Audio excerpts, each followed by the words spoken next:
Welcome to the 22nd episode of the Nerdom and Other Nonsense podcast, your home for all things nerddom, gaming, tech, and entertainment. You can easily find our podcast on YouTube, iTunes, and Google Play Music. Also be sure to follow us on Twitter to get the latest updates and info at Nerdom and Other. Today we'll be covering our favorite news announcements in the aftermath of E3. I'm Savage, and with me today I have... Bcom. And Leo. So, how are you guys today? I'm pretty good. I got a fresh new haircut for the first time in like a month, so I'm feeling like ready for summer. It was getting pretty long there for a little bit. I was also growing out a beard for like at least 3 weeks, but I just didn't like the way it like looked at the end of that time, so I just shaved it all off. So I'm like nice and clean shaven, clean fresh haircut. Baby face. I'm packing up my suitcase, the one that was so reliable in Japan. If you remember, and heading out to Michigan and Indiana this weekend to see Leo and Savage, who I'm hoping are real people and have not just been fooling me for 2 years and are like planning to like rob me on site or something like that. That would be bad.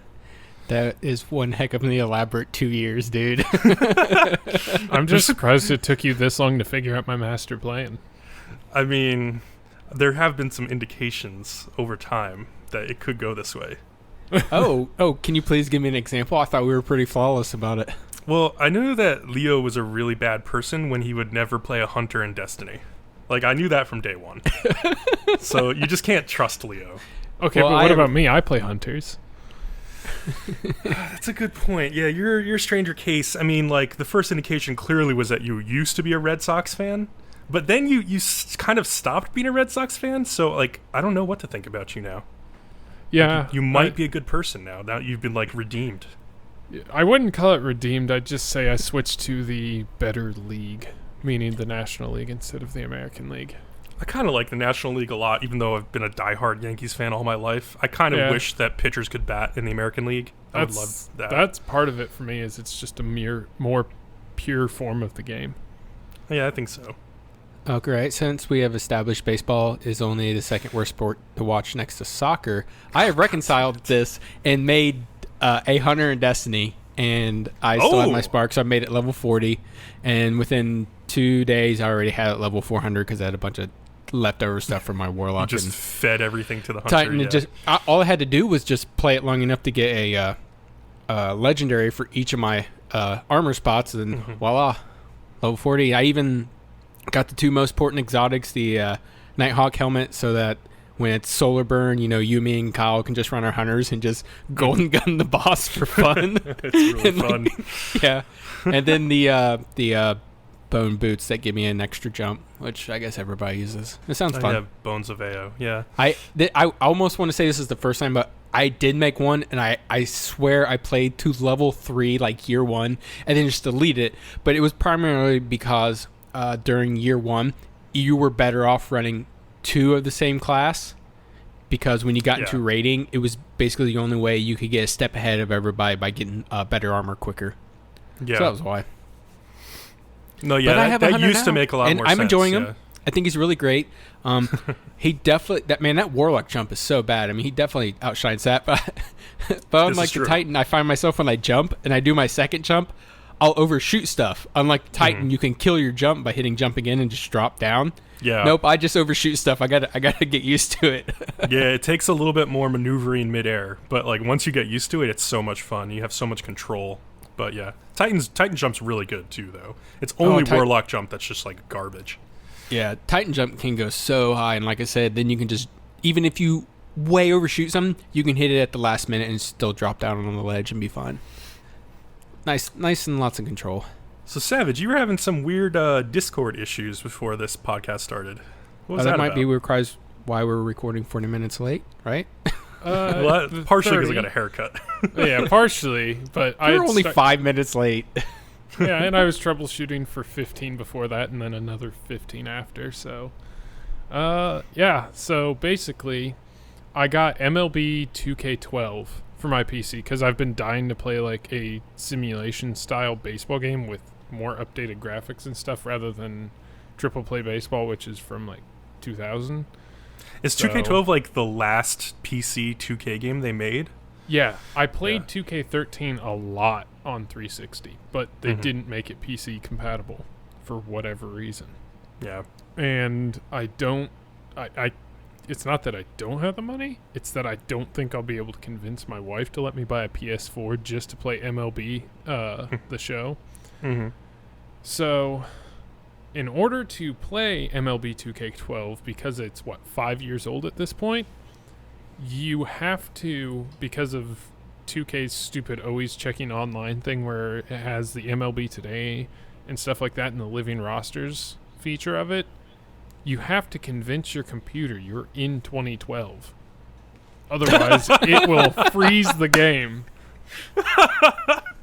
So this is one of the saddest things I've ever heard. So I had to go in, manually change the time and date stamp of my computer back to 2012. What I didn't realize is I forgot to change it back after I stopped playing the game. So I went into Discord today, which Discord didn't exist in 2012. So it's saying it can't find an update because it didn't exist back then.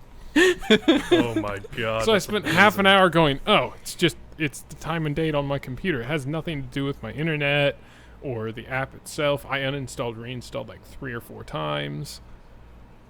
Oh. That's amazing. Good job. How'd you finally figure it out? It just came to you out of nowhere? Or you were like... No, I was sitting at my desktop just like staring at it. I was like, okay, what have I done lately that's different that would cause Discord not to work? And I see the stupid little like shortcut there on the screen that says Major League Baseball 2K12, and I go, what did I do with you that I didn't do? Then I looked down at the time and I was like, oh, hey, we might not be able to record today because my wife's going to be hungry. Why does that say 2012? Oh, yeah. That's awesome. It's like either I had a stroke and I've like receded back 5 years in time, or I'm an idiot. It's like one or the other. I'm not sure which one. Oh, God. Anyways. Yeah, I was going to say, so this past week, I think we all have excuses for being a little burnt out. At least I do, because... Yeah, E3, it was like the slowest news week ever. It's insane. yeah, very slow news week. Yeah, nothing happened, clearly. E3 was a freaking cavalcade of announcements and new games and old games that we found out more about, and it was just like so much information that we're doing this podcast actually a week late, because I was like, last Wednesday I was just like, guys, I can't do this. You're like, I don't even know where to start. Yeah, I need to like get more Google perspective. Doc on or what? Yeah, so we're gonna cover like the E3 aftermath and go kind of conference by conference. And I basically just highlighted things that I felt were noteworthy from each conference. Like, there's definitely like some other stuff that like was announced, obviously, but it wasn't like big enough for me to put it on the list. Right, and it'll also probably be some of the more popular stuff. Can we all agree beforehand, though, that Bethesda had the shittiest conference? Yeah, possibly, yeah. I'm trying That's to think. The only one I think I didn't only watch. EA would compete with Bethesda for being a bad conference, because EA, I'll get into it, but like the 30 minutes of Battlefront, I just think was not necessary. Like, it was just too much Battlefront. EA's presentation sucked, but what they presented was good. Bethesda, presentation-wise, sucked, and what they presented sucked. Well, a lot of what they presented sucked until the end, which was really good. But I will say about this whole E3, I felt it was kind of like a mellow E3.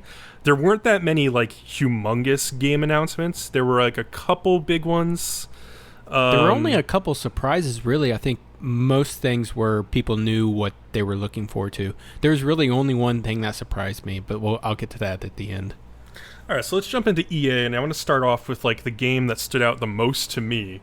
And I think Savage is going to be pissed at me for saying this, but it was A Way Out. This is from the developer Hazelight, and these are people who formerly worked on the game Brothers: A Tale of Two Sons, which I know Savage knows that like I've been like evangelizing for a long time. Like, it's a fantastic game. I am thrilled that this is like something coming out on the Xbox.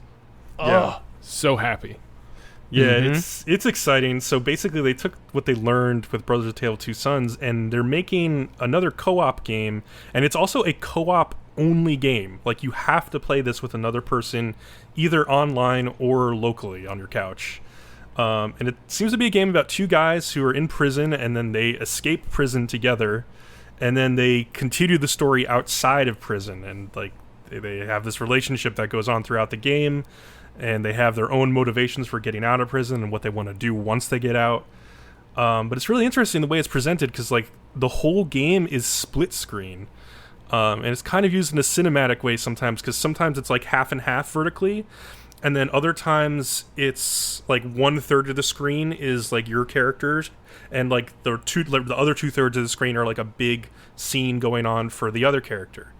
So like at any given time you can see what your friend is doing in the game, which is pretty cool. Like it like presents you some opportunities to like work together better. It just seems like a really cool idea. I think this is one of the most unique games that was announced. And it's coming early 2018, so I'll definitely be looking forward to that. Yeah, I just thought it was neat that like even if I'm playing with you, Bcom, I still get to see your screen. Yeah, that's really cool.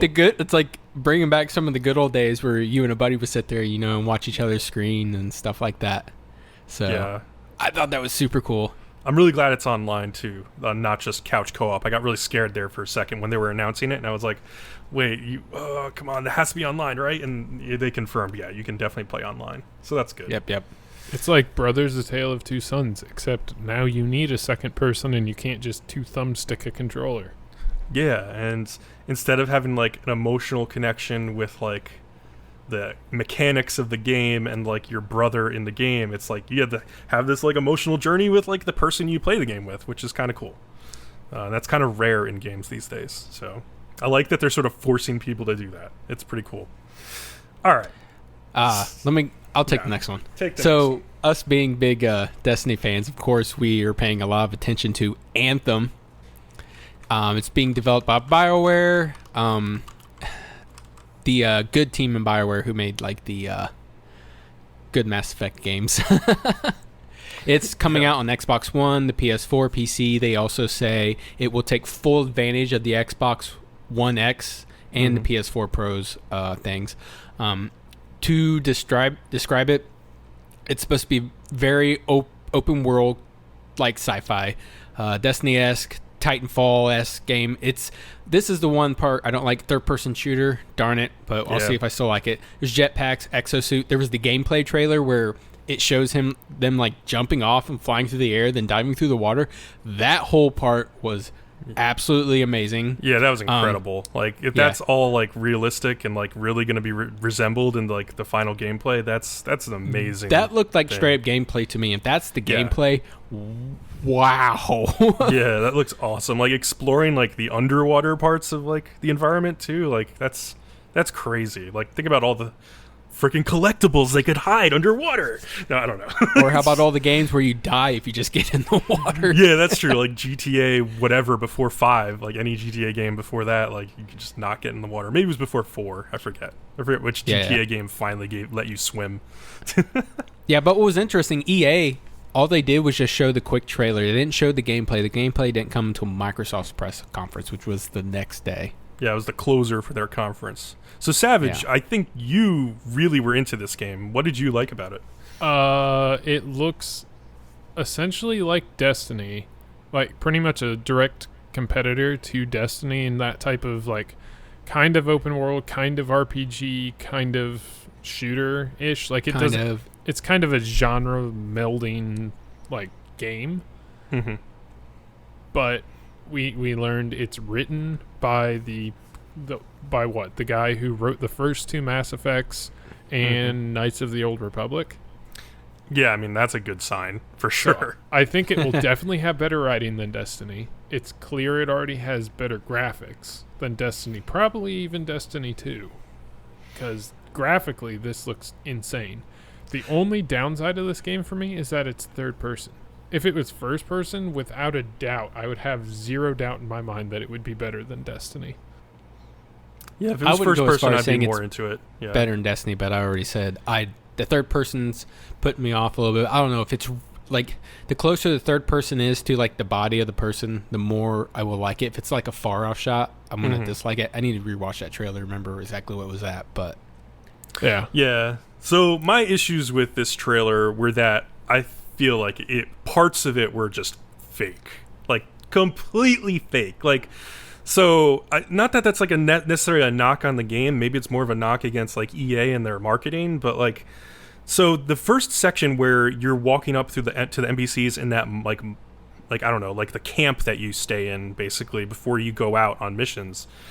Look at the people walking around and looking back at your character. They look like real people. Like they look like real, it's ridiculous. I'm surprised you even considered that being actual gameplay.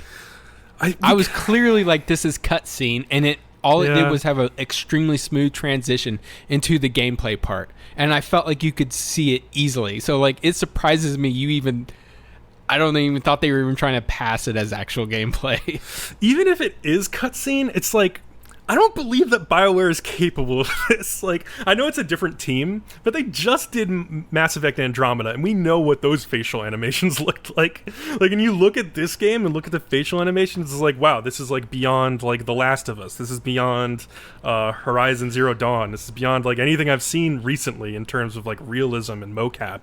Like this looks incredibly like ridiculous, like movie budget.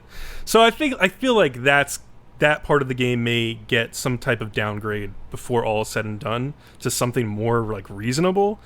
And then just like the other thing is like, even though the gameplay looked more realistic to me, like that dense jungle looked like real dense. Like, we've had lots of trailers over the years that have had like crazy like crisis level graphics and like jungles and stuff, and they've gotten visual downgrades later on after the initial trailer. I just reopened the trailer and it does say in-game running real time. Yeah. So yeah, they say it's like in-game, in-engine, like, but yeah, I think it was very pre-rendered in the initial part. I believed the gameplay a little bit more, but I still think that like that's going to be a hard target to hit for like a big open MMO. I don't know. And yeah, the other thing is just like, they didn't really tell me much about what the game really is. Like, we have like a general indication what the game is, but like there's so much more I want to know. When does this come out? This comes out spring 2018, so I'm sure we'll find out a lot more by the end of this year, probably even, about what this game actually is going to be. Yeah, I definitely need to know a lot more, but I'm totally buying it and I'm rewatching it right now. So yeah, it looks good. Like, I mean, it looks really good. I hope it's great. I mean, like, the legacy of this team that's worked on like KOTOR and the first two Mass Effect games is like only good stuff. So I would love to see a like BioWare resurgence, and I would love to see Destiny get some like really good competition there too. That'd be great. Yes, Destiny does need some competition. That's always good. So maybe it'll force Bungie to reevaluate some stuff. We could go on forever about what Bungie could improve on, but we'll see what Destiny 2 has to see, for me, I think my brothers that have Xboxes will probably not buy Destiny 2 and instead buy Anthem. So I'll be playing Destiny 2 with you guys and then playing Anthem with them. Okay. Yeah, that's interesting. One of them just pre-ordered Destiny 2 today. What? Yeah, it's in the, if you look in the Bro in Arms chat. Let me see. I swear to you, I just talked to him. While you do that, I'll go on to some quick hits from the rest of the EA conference, because those are the two big games. They announced like their sports games like Madden and FIFA. They also announced NBA Live 18 in the worst way possible. Like, they cut away to like a guy who was playing on like a separate monitor, and they were trying to describe like how you could use like the right stick to do like controlled dribbling, which is something that basketball games tried to do for like a while, especially NBA Live games, and like they never got it right. It never felt good.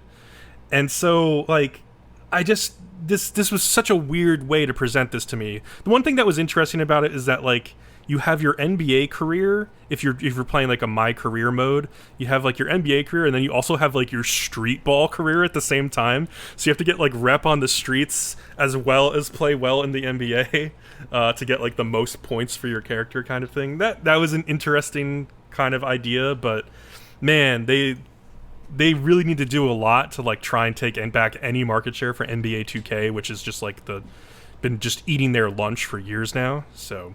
Well, and to be fair, that's what NBA Live used to do with the point a long system. time ago.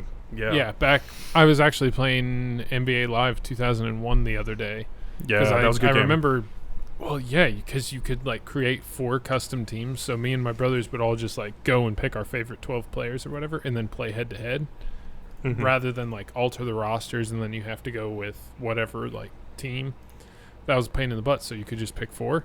I went through and I was like, oh yeah, I remember this. You have to like beat Michael Jordan in 1-on-1 in order to earn more points for your character. So I remember that game. Yeah, that was fun. That was a good game. So it's kind of a throwback, it seems, to NBA Live, which I guess if you're looking for just pure basketball, probably NBA 2K. But if you're looking for more of like a, I don't know, challenge in a basketball game, as far as like if you're not going to play online, if you just want to play like CPU and like do various types of stuff, then maybe NBA Live, except Could I be. don't know, EA Sports is kind of dead, so.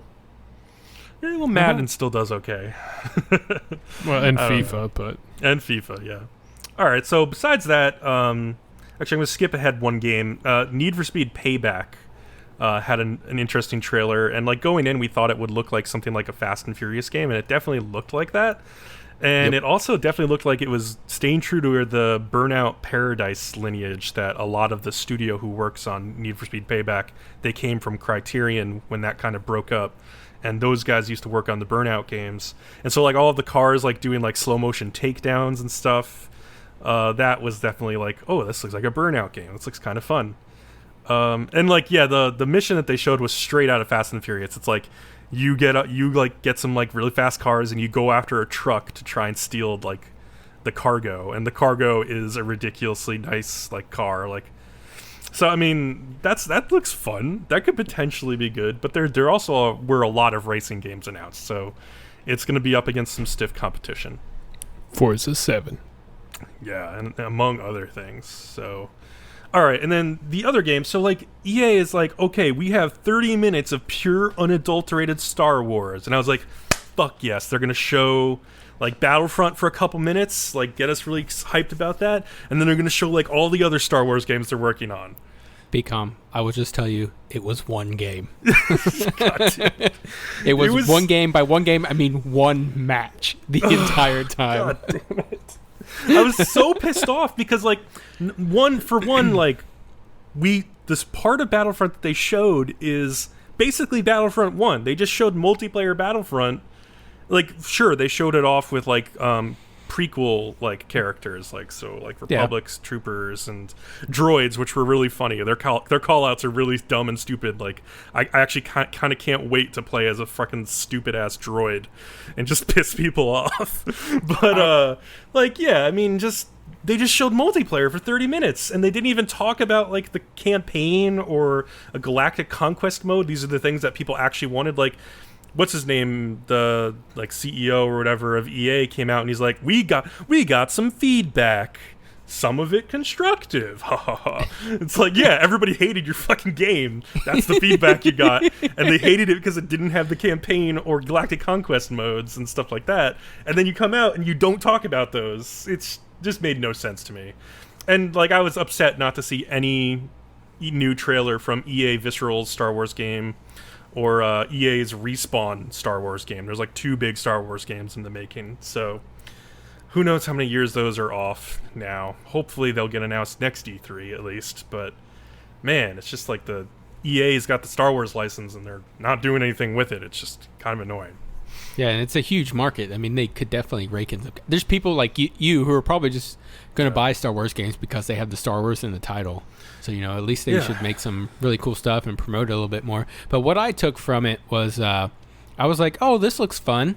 And then after the whole 30 minutes, I'm like, I think I would play the multiplayer a couple times and probably never touch it again. Yeah, it's very possible. Because of, I think, the redundancy a little bit in the matches. Mm-hmm. They showed they showed like ship battles too in space. Like they quickly showed that, but not in the gameplay. They showed that in like a trailer that they kind of glossed over. That kind of looks fun. Yeah, and I like the idea they had. I can't imagine sitting down for just like 30 minutes and doing a match like that. That sounds crazy. Yeah.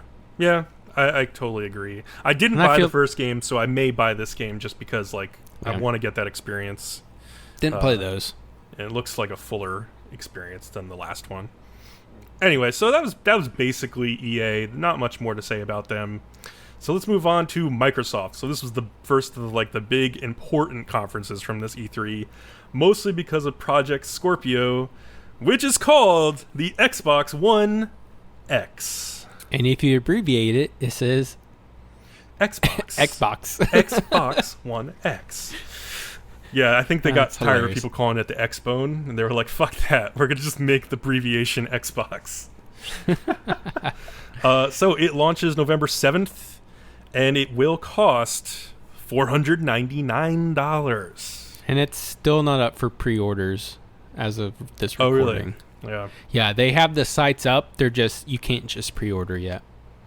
It also has vapor chamber cooling. So you can get your vape on with your new Xbox. Oh my God. No, okay. It has liquid cooling, and that's sweet. So yeah, most of us are, I'm assuming, we're fairly familiar. But liquid cooling is a more efficient cooling system, and we know that a cooler an electronic unit runs, the more efficient it is. So really, that's just another big performance upgrade to the Xbox One X. So that's really awesome. The only thing I worry about it for is quality assurance. Will these vapor chamber coolers be good and not leak into your Xbox and cause a huge problem with that and with returns and refunds? Hopefully not. Yeah, because I think this technology usually is used in servers, which have to be reliable. So yeah. And liquid cooling's been around for a minute now, so I think they got it down for the most part. What if I put my Flint, Michigan water in it? Oh, God. Jesus. You shouldn't have to add water, so don't worry about that. I hope not. Yeah, you'd have but my Xbox needs a drain. I need to gas up my Xbox. Get a little extra. Get that high grade. All right, so let's see what they talked about to make the $499 price tag more digestible for people, because $499 is a price that consoles have historically failed at. This is a little bit of a different situation because it's not actually the next-gen console. It is a new addition to a family of already existing Xbox Ones. So they made clear every game you buy for Xbox One X will be playable on Xbox One S and the original Xbox One, I think they said. And so it may not be as graphically good, it may not be 4K, it may not the load times may be slower on the old Xboxes, but you could still play the games on those Xboxes. Yeah, the Xbox One X is just supposed to play it better. Some of them will be 4K, even the old games they'll just loading screens will be faster and stuff like that. And even the original Xbox games will be able to play through all the systems. So that's I guess cool if you play backwards compatibility. Yeah. I don't really too much. I just want to play some games in 4K on my Xbox One X. Well, hopefully you'll now be able to play original Xbox games in 4K. I don't know if they'll be in 4K. But they're adding original Xbox games to backwards compatibility, which is kind of nuts and kind of an amazing engineering feat to get that done. Because they also said your original Xbox discs will work in your new Xbox. Only some of them, though, not all of them. Yeah, not all of them, but the game they mentioned was Crimson Skies, which was an original Xbox game. I know a lot of people liked back in the day, but I think it's mainly everything in their backwards compatibility catalog so far, I believe, and they're just adding some more when it comes out. Yeah, Phil Spencer, head of Xbox, he gave an interview saying clearly it won't be as many games as the 360, just because first of all the Xbox original catalog is much smaller than the 360 catalog, but also it does require more work to make these games look nice on the new system. The other questions are are they going to emulate a version of the original Xbox Live so people can play online with these games? How is that all going to work? That's what they do with 360 kind of, is that they sort of put you in an Xbox 360 environment and let you play on that online from your Xbox One, which is kind of amazing. I don't even know how they do that. It's really cool that they can do that. But yeah, it's cool that they're adding more to that. Gives me a chance to just throw away those old consoles and never keep them again, because I probably won't ever hook them up again anyway. At least the Xbox you wouldn't One. have a reason. Yeah. So, the first big game they announced was Metro Exodus from 4A Games, who have made a bunch of Metro games, most recently Metro Last Light, which was a gorgeous game. And this one, which is releasing in 2018, looks like even more gorgeous than the last one. And I think I put in my notes that, like, I bought these graphics a little bit more easily than Anthem's graphics because, like, Metro is known for looking really good. Like, Metro Last Light was a friggin' good-looking game, but man, in this game, you can fight mutant Russian rats and mutant Russian bears in post-apocalyptic, gorgeous environments with gas masks and stuff. It looks crazy. I don't know. It's pretty intense. Fallout 5. I would also like to say that bears were a huge running, like, theme of this E3. There were so many bears in trailers. That was interesting. I did notice that too. Also snakes. Snakes and bears had, like, a ridiculously popular E3. But yeah, this is one of the big bear games. They had a huge-ass bear in the trailer, which you could kind of trick into falling off a cliff, which was pretty fun. Then, Crackdown 3 finally got shown again. That's releasing the day that the Xbox One X comes out, November 7th. Terry Crews is confirmed to be in-game. So that's a pretty cool thing. Yeah, he was front and center of that whole thing. That was interesting. Yeah. This is an Xbox One exclusive, Crackdown 3 as well, so that's cool. I want to say it was, if anybody's familiar with Francis, he's like, I'll buy anything Terry Crews is in. That's why I wear Old Spice. I swear, like, I started using Old Spice deodorant only because of Terry Crews' commercials. And I was like, those are actually legitimately funny commercials. I will support your company. So, yeah, they also said that, like, when they originally announced this game a couple years ago, they talked about how they were going to have cloud servers powering, like, the destruction of the cities.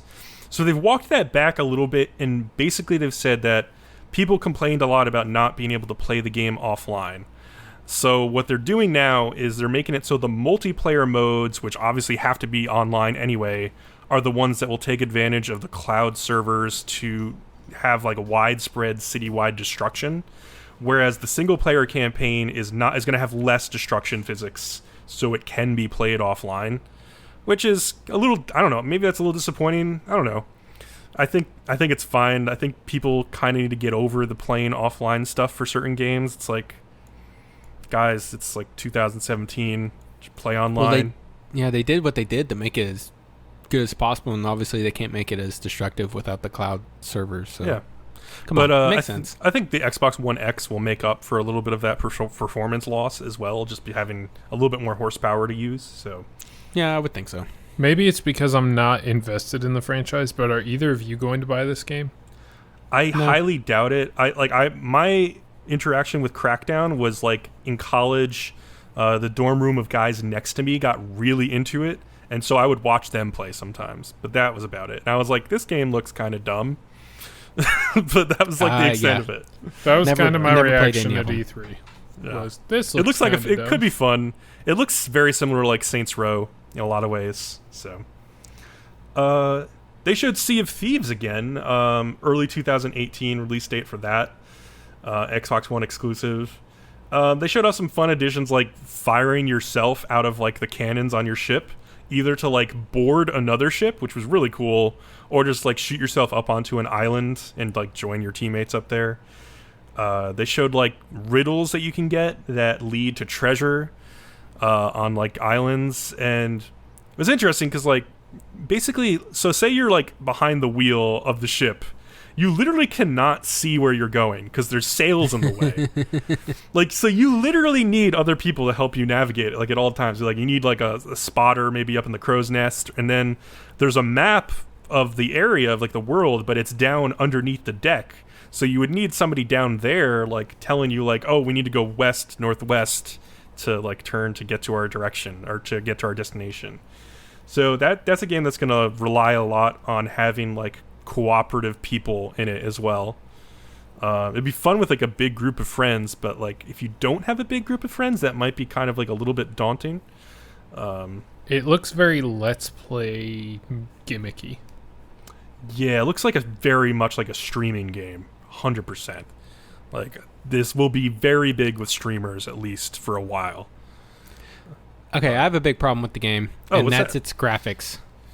Oh, yeah, I just think it's like I want too today's old school. Graphics. I don't want 2 years ago's graphics or 3-4 years ago graphics. Yeah. And it just, oh man, I watched this and I was like, no, it won't let my brain break away. It's like, it just looks bad. It won't stop reminding me. Yeah, and even like the animations of like when he's on the island and he's shooting those skeletons, that looked really basic, like very basic stuff. Yeah, that did not look good. Keep in mind it's made by Rare, who hasn't made like a great game in a long time. This is true. Yeah, it is interesting that this is from Rare. But they do have a big history of having a bunch of good games. Oh, yeah. That's with the earlier systems. I think the gameplay will be fine. I think there's a lot of issues with it as far as what it appeals to from a player base, especially when we get into games like Skull and Bones later. Yeah. I was going to say there's a better pirate game out there. So at least graphically. Like, so when we get to Skull and Bones, like my concerns about that are, will it be as fun as Sea of Thieves in every other way besides graphics? Like, so I don't know. We'll see. The next game I was really excited to see at the conference was the Life is Strange Before the Storm, which is developed by Deck 9 Games, which is not NAON Entertainment, which developed the first game. They basically passed this out to this other studio and said, hey, like, if you want to work on this, it's a prequel series of 3 episodes that's coming out August 31st. And so basically it's going to follow the character Chloe from the first game when she's much younger and when she's becoming friends with Rachel Amber, who was a major part of the first game in that she was dead. And this is not a spoiler. We didn't know if she was dead or if she was like missing, basically, but it's like she's presumed dead at the beginning of that game. And we didn't know why or what happened to her, but Chloe was like a really good friend of hers, and there was like a whole interesting history there, and now this game's going to explore that history over 3 episodes.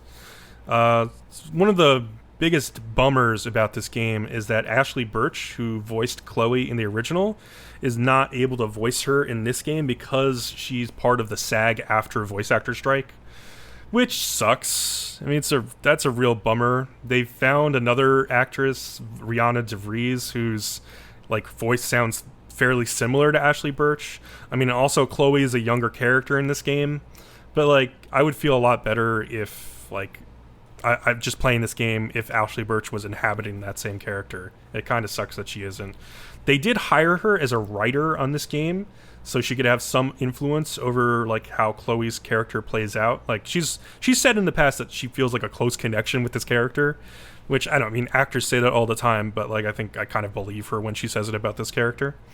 But anyway, they have also said that Chloe's not going to have like the rewind powers that the main character Max Caulfield had in the first game. They haven't really said anything about any sort of like supernatural powers. I would assume that Rachel Amber, if anybody was going to have a power of some sort, it would be her. But I don't know if they have like the license and the ability to like go that far with this game from like the main studio. I don't know. It may just be a more straightforward like 3-episode drama experience rather than anything supernatural like the first game. And then they also announced that a standalone episode called Farewell will release after episode 3 and is only going to be available as part of the deluxe edition of the game. And they describe it as giving us a last chance to play as Max Caulfield, which takes place long before the events of Before the Storm. So that's interesting. I wonder how long that will actually be. It seems like a shorter episode. But yeah, for Life is Strange fans, that's pretty exciting news.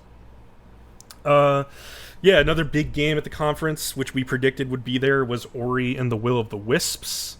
I will say, when this was announced, I saw people openly weeping. Yeah. They were so happy. And I was like, man, maybe I should have played the first game. It's incredible. I love this game. People talk about a lot the first 15 or 20 minutes of this game being like an emotional train wreck. Like, just like people just crying because of what happens in the first like 10-15 minutes of this game.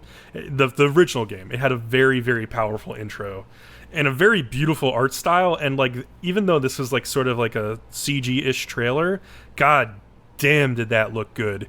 It looks so good.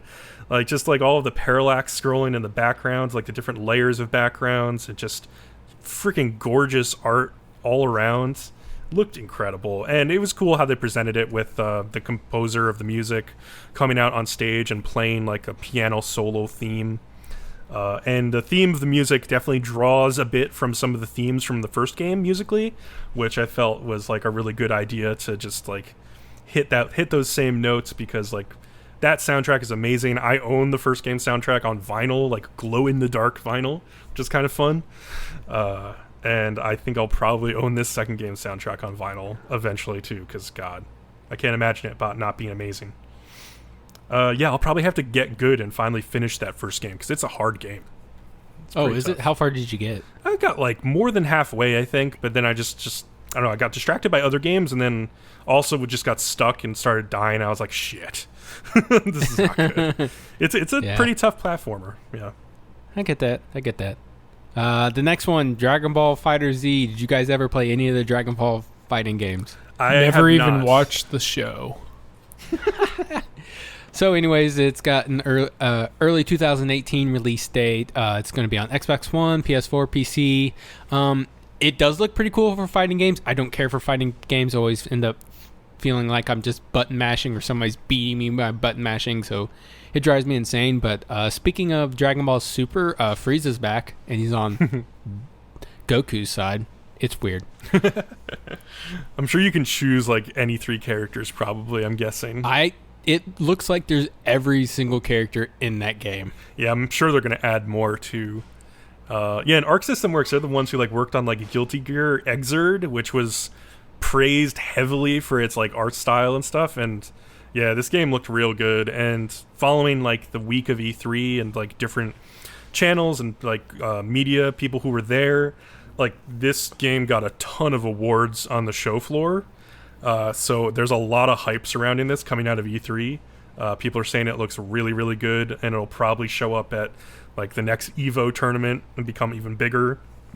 So yeah, that's exciting. If it actually turns out to be really cool, I may end up picking it up and checking it out. And yeah, I don't know, we could have some mock battles and just record some stuff for the podcast. So that'd be cool. That'd be fun. Oh man, the next one has really, really grabbed my attention. It's called The Artful Escape. And the trailer's kind of so-so. I really like the music in it and stuff like that.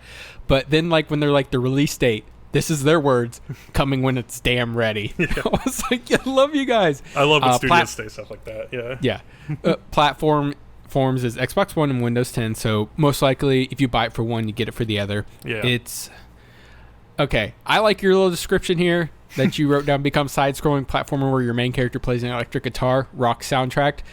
And I mean, my full gamer tag is Heavy Metal Leo, so obviously I like this show. But I want to read what they wrote on their YouTube description. Okay. The Artful Escape of Francis Vendetti is a video game about great expectations, famous folk singers, lingering shadows, space gods, hallucinogens, individuality, reptile shops, and wild imaginations. It's an action, adventure, exploration, narrative-driven, musical, laser light battle kind of game, and is the debut of release from Beethoven and Dinosaur. I'm like, sold! I'll have to say that's a little bit better synopsis. Just slightly better. Yeah, one of the things I thought was pretty interesting is like near the beginning of the trailer, before he gets his guitar, as he's like going down a hill, there's like on the ground, it's like a snowy slope, and the way that it's like highlighted by like the light source in the game, it looks a lot like Journey. Like the way that like the desert would get like shiny like highlights on it. I just noticed that stood out to me. It was like, wow, that looks like exactly like Journey. So yeah, just the whole visual representation of this game was awesome. When there was like kind of like the LSD trip in the middle of the trailer, that was freaking awesome. Like it just looks cool from an art style perspective. And I really like the soundtrack with just all the crazy guitars and stuff. Like I feel like I'm going to just be like mowing my yard to this one day just because I just really like the way it sounds. Yeah, it's like awesome, like guitar music, like, but also like really like upbeat and happy kind of heavy metal Like they're guitar. hitting a bunch of genres. I immediately thought of like Bill and Ted's Excellent Adventures, and like we were like when they throw their fingers up in the air. I love it. Yeah, definitely. Moving on from that, like basically like the complete opposite of that was Ashen, from developer Aurora 44, which has no release date. But they announced it with like the last 3 games of this conference that they were kind of like really excited about. And this is an action RPG with like a unique kind of minimalistic visual styles. Like the characters don't even have like facial features besides like mustaches or something. They just have kind of flat faces. Their character designs kind of reminded me of like something that was like maybe from Claymation or something like that. But yeah, it's kind of like a sort of It's like all dark Souls. color tones. Yeah, very dark and like creepy like creatures and monsters. And yeah, it seemed like combat might have been similar to like a Dark Souls type game, but like much more cartoony than Dark Souls. So yeah, even like the campfire in the game has a very dark red to it. So oh yeah. So that was interesting. And then just a couple more announcements, like PlayerUnknown's Battlegrounds, which I think is a big get for Xbox, is at least coming out to Xbox exclusively in late 2017. It may eventually come to PS4. But yeah. Yeah, they wording specifically, they say console exclusive, which just means it's for now. Yeah. So it can eventually come out. A lot of Microsoft's wording with that in this conference was strange. They had a lot of things that they were like, it's an Xbox One X console launch exclusive. It's like, what the fuck does that even mean? Microsoft, like, it doesn't mean anything. One of the things they did that kept killing me, we were like, the Xbox One X is the most powerful console system to date. I'm like, yeah, it's the newest one. It better be. You don't have to tell me 8 times in a row. Then again, Nintendo came out with the Switch and was like, it's the worst, but we're going to sell it. I would just like, yes, if it better be. That's all I'm saying, man. Yeah, yeah. Given like the competition that Xbox and PS4 are locked in, like it should be more powerful. Obviously, yeah, because they're all about the performance. But we finally got a release date for Cuphead shortly after everybody quit caring about the game because we've been anticipating it for way too long. And I wasn't the only one. I keep talking to people, and they're just like, "Man, I just almost don't even care anymore at this point. I've waited way too long." Yeah. But it got a release date of September 29th, 2017. And I know I will not unfortunately, but I will be playing Destiny and I won't have time to play Cuphead. So that's a good point. Yeah. Yeah. It'll be tough to fit Cuphead in there.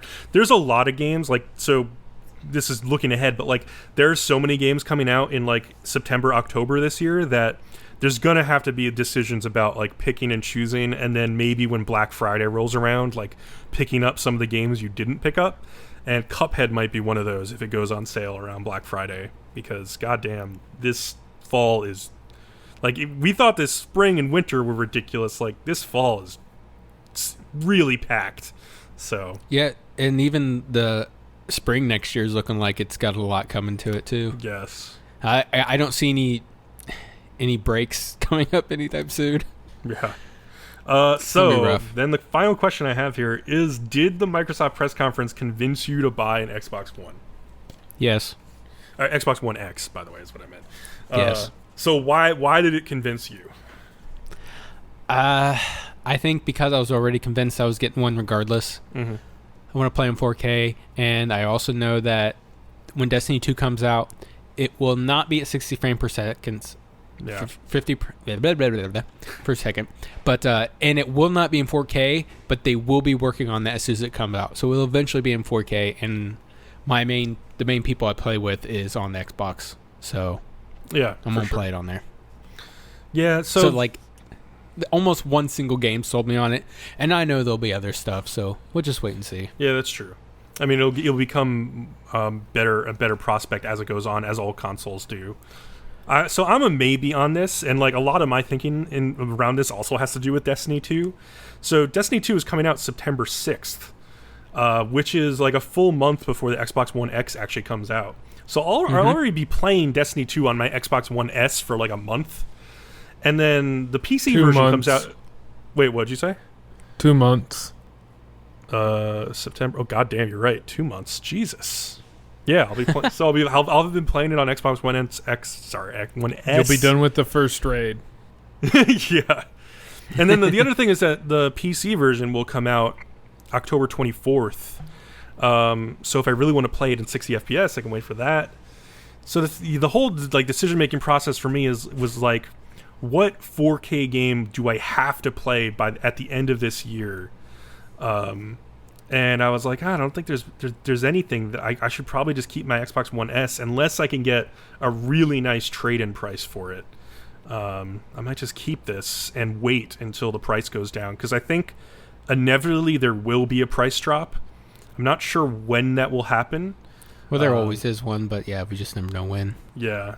When sales start dipping, then they'll do the price drop. There'll definitely be one at next year's E3, but will there be one like before that during the holiday season? Will there be some interesting bundles that get my attention? We'll have to wait. I don't know, it's too soon. Maybe bundles, but not just a standalone price drop. Yeah. Just about the Xbox One X itself, I'll just say it looked nice too. Like it's like a little bit smaller. They did fit the power brick. Like as soon as they said it's smaller, it's like, oh, they put the power brick outside again. But they didn't. No, they fit it in there. I was like, wow, really? That's impressive. Yeah. See, and it doesn't matter to me if the power brick's on the outside or not, because it's hidden behind my stand. I don't see it, but whatever. Yeah. That's me. I just have so many wires back there. It's like the fewer power bricks I can have, the better. It's just nicer. Savage, you gonna get one? I'm a wait and see. For me, the only game really worth playing 4K is Anthem, so I probably wouldn't get one till then. But yeah, I can see that. I don't know if I'll necessarily get one or if I will reinvest that money into something else. Although it also depends on if my OG Xbox One survives that long. Yeah. Oh, yeah, my Xbox One, I saw my launch date one.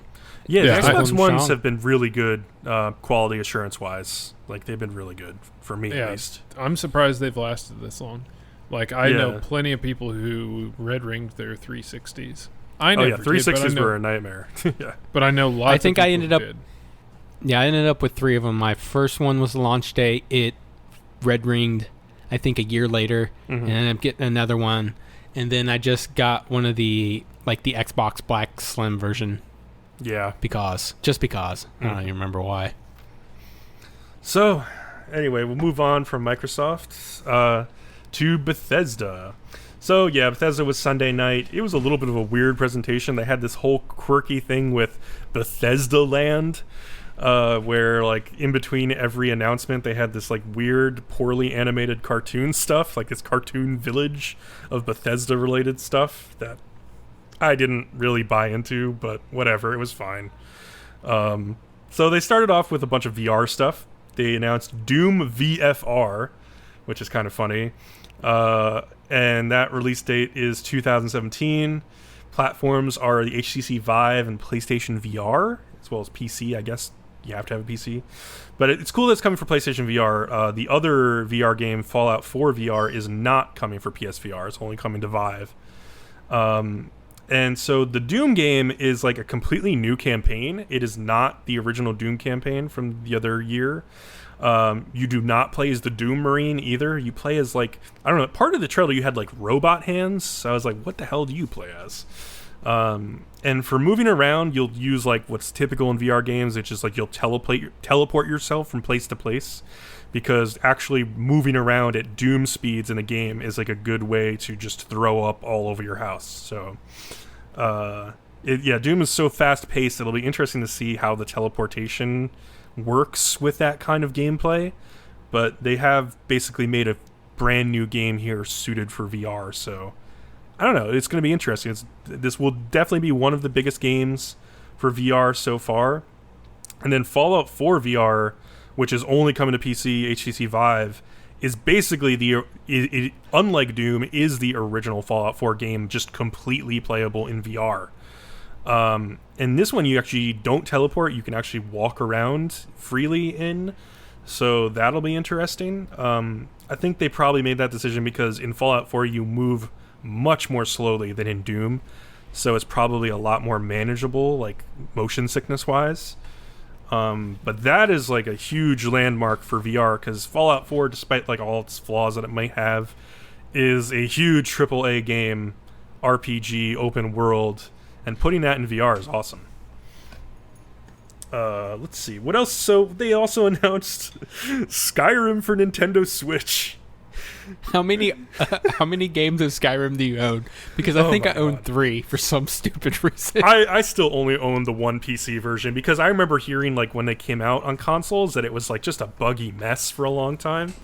Oh, but it was still so much fun. Oh yeah, but I had my fun with it on PC, and I mean it was a friggin' great game. Like I can't wait for the next Elder Scrolls game. But it's funny that it's coming to Switch, and that you can use a Link amiibo to create like the ugliest version of Link in a video game ever. It's basically like a Skyrim player model with that ugly ass face, but with like Link's like clothing on. What's so funny, that sold so many people. I know there's a couple of people you and me both know that they immediately tweeted about it. They were both like, "Well, I guess I'm playing getting Skyrim for Switch." And I was like, are you guys serious? That's all it takes these days? And like apparently from like anecdotally at the conference, like at the Bethesda conference, people in the crowd cheered the loudest for this announcement. And I was like, wow, really? That's crazy. Nintendo is just so beloved by everybody. And you also, like, not only that, you can play with the Joy-Cons with like motion controls, so you can like wave your Joy-Con around to like wave your sword around, or like hold your Joy-Cons out in front of you to like fire off mage spells, or you can hold one Joy-Con in front and then pull the other one back to mimic pulling the bow and arrow. So I mean that's kind of like a cool gimmick, I guess. I don't know how well it'll all work, but I feel like that's just going to get you killed easily in Skyrim. Yeah, right? I don't know. That's all I'm saying. So I know nothing about this second game. Oh, okay, yeah. So I never even played the original game, but yeah, The Evil Within 2, it was announced for coming October 13th, Xbox One and PS4. The trailer was very unsettling. This is the kind of horror game that like I might just nope the fuck out on, because like Resident Evil 7 was kind of a special exception, because it seemed like a game that, while it was scary, was also like more manageable and gave you time to breathe. Evil Within just looks like a freaking horror show and like horrifying. And The Evil Within, the first game, had a lot of like performance issues when it came out, and I think story issues as well, pacing issues from what I've heard about it. I never played it.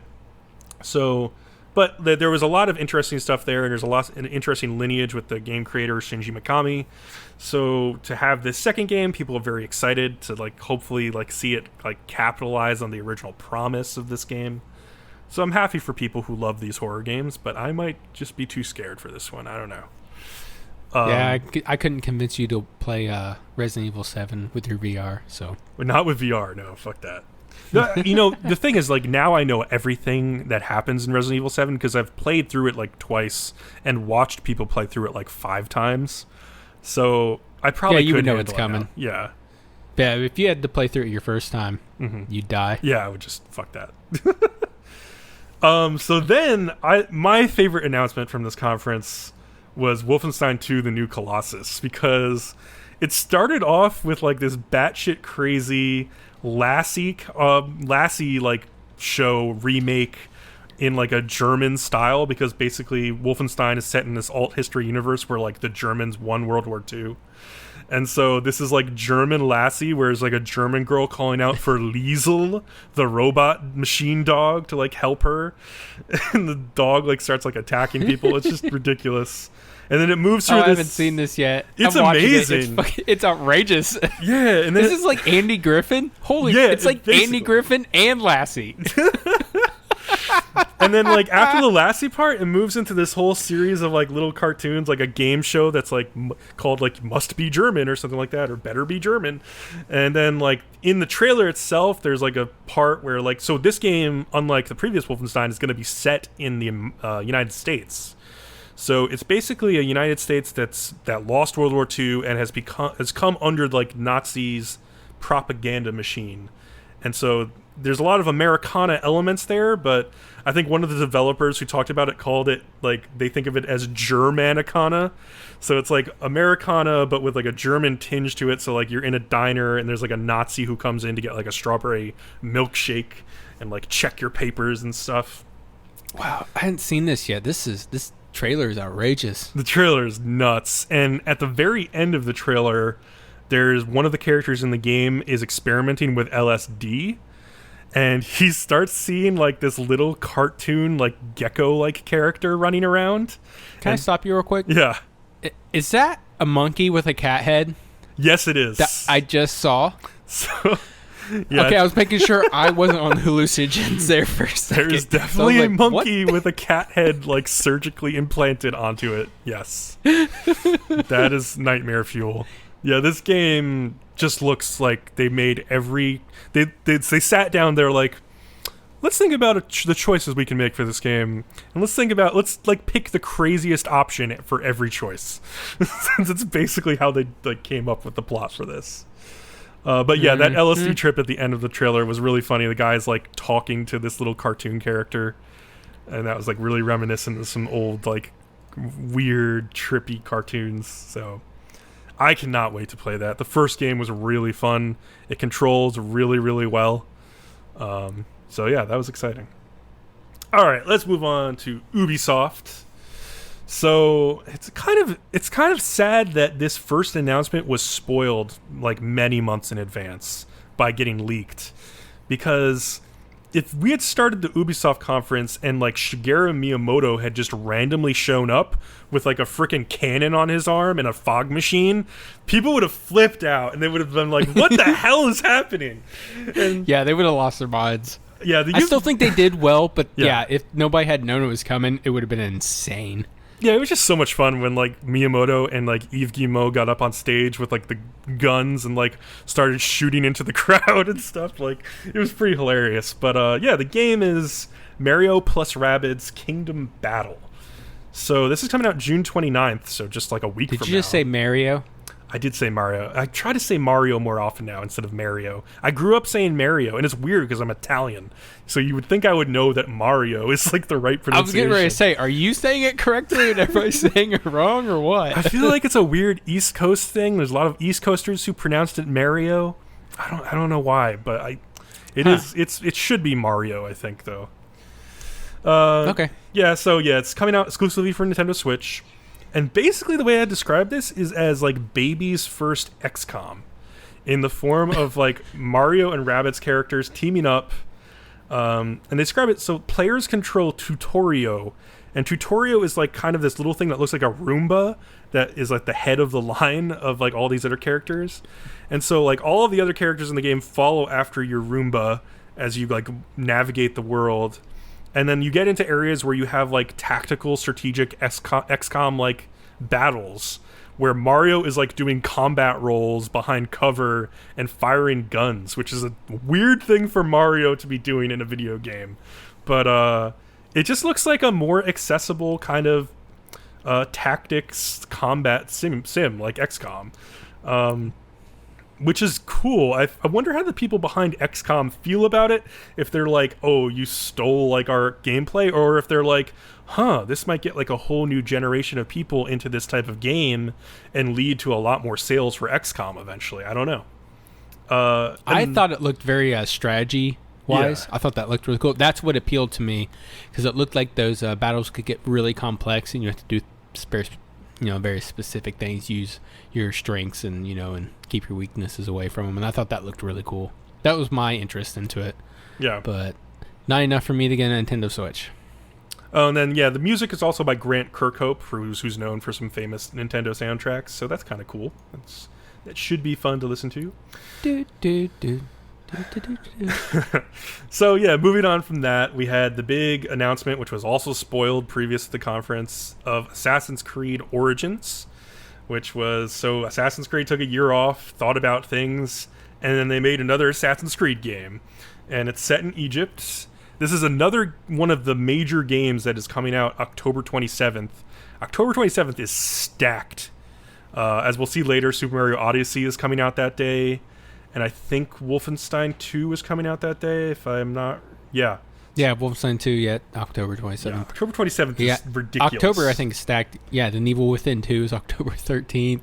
Yeah. Fallout 4 VR, October 2017. Yeah.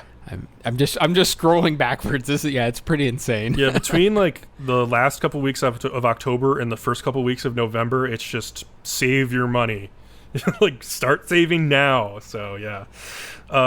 Assassin's Creed, so what did they change? So they put it in Egypt. It's an origin story for the entire, like, League of Assassins, basically, or whatever.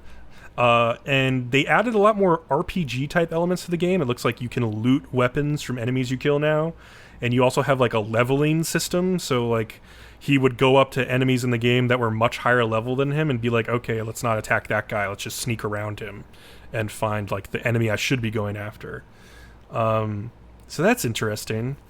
So, like, I don't know. It looks gorgeous. I mean, most Assassin's Creed games look gorgeous, though. Never played them.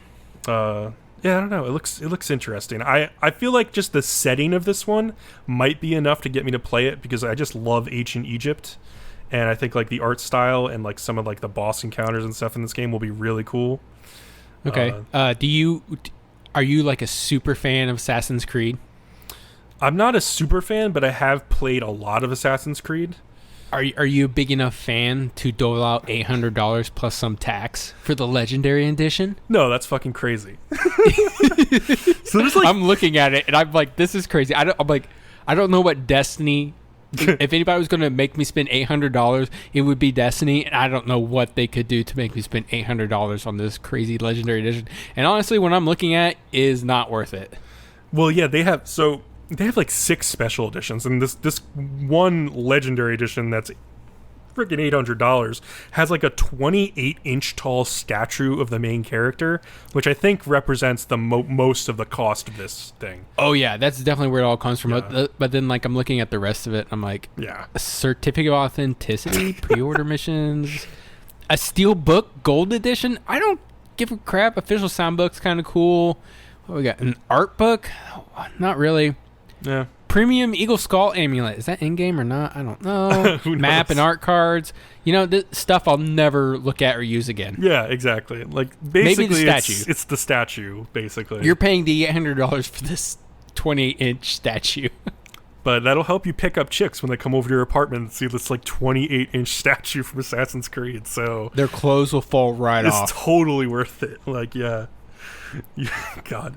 Yeah, and one of the gameplay elements they added to this looked like it was kind of straight out of Far Cry Primal, where you have like a hawk named Senu, who you can, like, say like, be my eyes, basically, and it becomes like a freaking drone, like, that can mark people from above.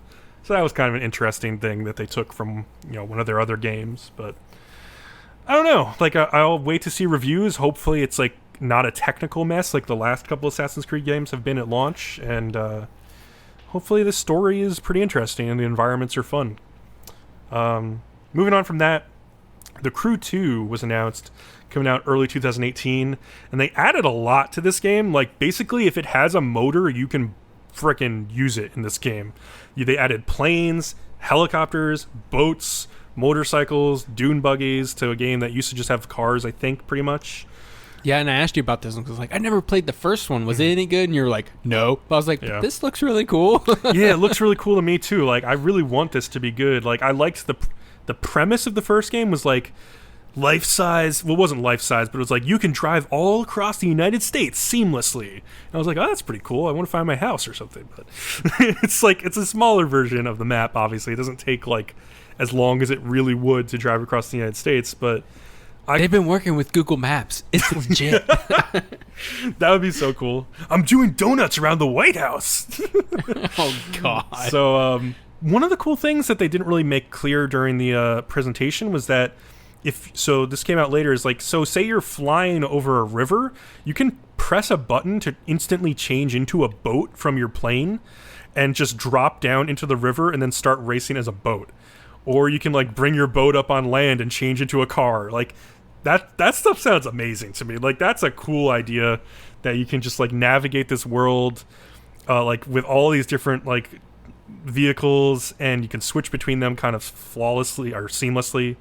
I want to see what they'll do with some weird race types that take advantage of that kind of thing. Like races that are like half flying, half boat, and then like maybe a car race at the end. Cool. It makes me think of Diddy Kong Racing, where you could be a hovercraft or a car or a boat. That's a good point. And you can just face anybody. That was really fun. Yeah, it's a fun idea. So yeah, hopefully the Crew 2 will be a little bit better. As we said before, they also announced Skull and Bones. This is coming from Ubisoft Singapore in fall 2018. That's still a ways to go. Wow, over a year. Yeah, so ways off. Basically, though, it looked like they took the pirate ship tech from Assassin's Creed 4 Black Flag and kind of spun it off into its own game, which I think is a really good idea.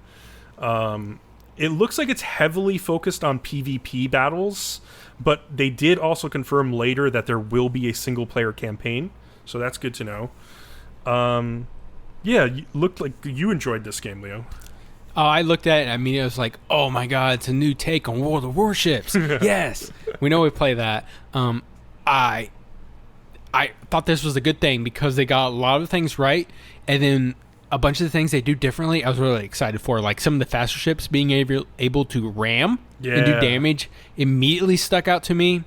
But like you said, like multiplayer, I would be afraid this ends up maybe like a For Honor because For Honor was on PC also, wasn't it? Yeah, it was. Yeah. I don't know. This is for me. This is definitely a rent. I will definitely rent this game and see what I think about it. And if I love it, then I will buy it. Yeah. But man, if this is, I was just playing because you were getting a haircut and you said you'd be late. It was like, all right, well, I'll play a couple of matches of World of Warships, and like I was just having a blast, just waiting on you. So like, I could totally play this game. And like World of Warships, having a team will make the biggest difference in the world. Oh my god. I also think like this game will benefit because Sea of Thieves is going to come out like long before it, and I think it'll get a chance to see what works as far as like goofy stuff that's in Sea of Thieves that people like, and maybe they'll be able to implement some of that stuff into their game since they have a later release window. But like I don't know, yeah, it doesn't look like you're going to be able to like get off of your ship and go like fight on land in this game. I don't expect that, but maybe some no, it interesting looks like things. ship-to-ship battle, and that's all they showed. So yeah, it looks and just good. even the way the battle worked, like you basically beat up the enemy team, collect your loot, and then like an elite team comes in that you can't defeat. So you're just trying to get away with that loot, and whatever ship has the most loot, you want to get away. So like other ships are like jumping in the way, taking the sacrifice. I thought it was just really cool and very interesting take to me. Yeah, it looked pretty cool.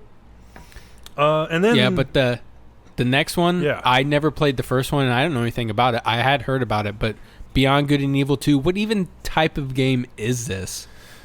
From what they showed, I couldn't tell. I couldn't tell if it was an FPS or a strategy or a platformer or anything. So what's going on here? Explain it to me. So like the original Beyond Good and Evil, I have it, but I haven't been able to play it.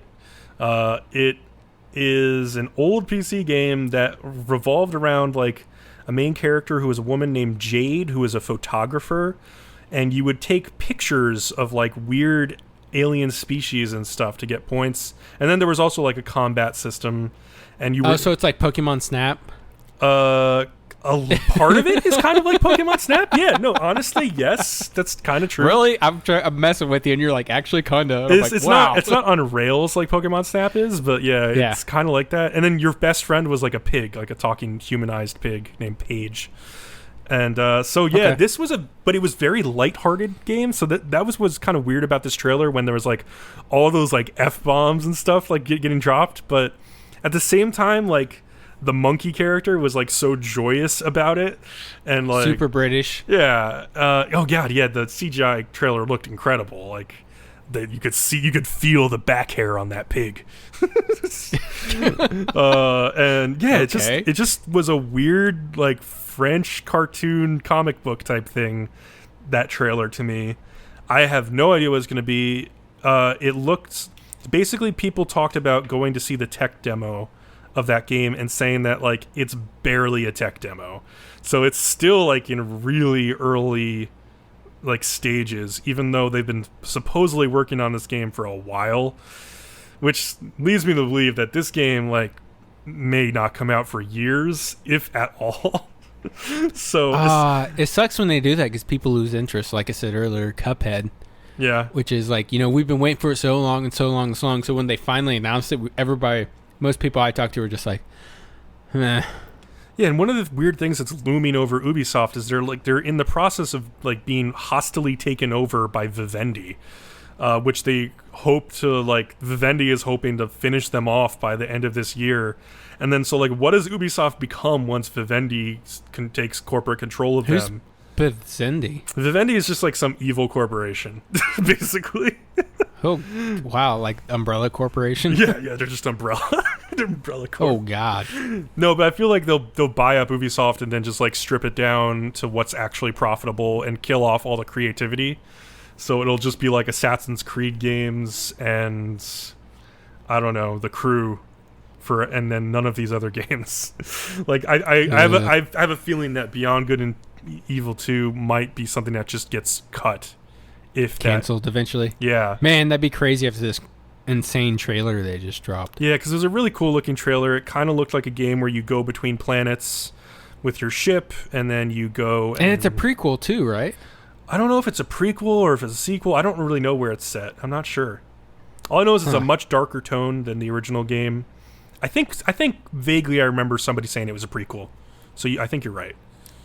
But yeah. I thought I heard that too.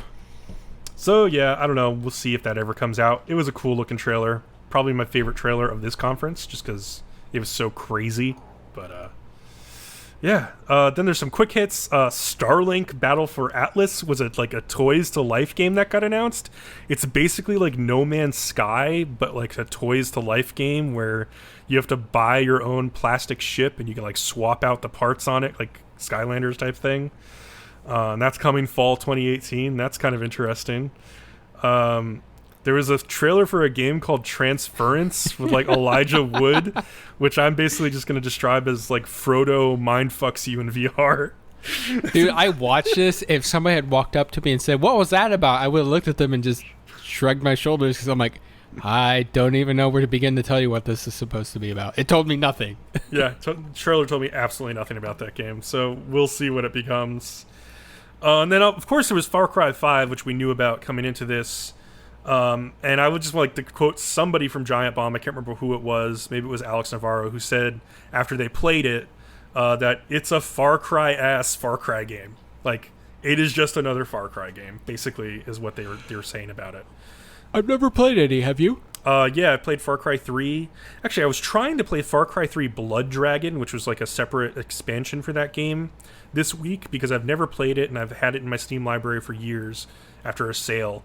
And I literally cannot play that game on Windows 10. It will not start because of Uplay and other weird things with Windows 10 that it's just they haven't fixed. I tried all sorts of fixes, and that game just will not start in Windows 10. I cannot play it, which kind of sucks because I would like to play that game. That was a weird spin-off of Far Cry 3. I didn't play Far Cry 4 because everything I heard about Far Cry 4 is it's the exact same game as Far Cry 3, it's just a little bit prettier. And I haven't played Far Cry Primal. But Far Cry 5 looks like it could be fun, but it also looks like more Far Cry, so if you're kind of tired of Far Cry, maybe you don't want to invest in it until you see a sale or some really good reviews. So, I don't know. Alright. Then comes Sony, which had their conference Monday night.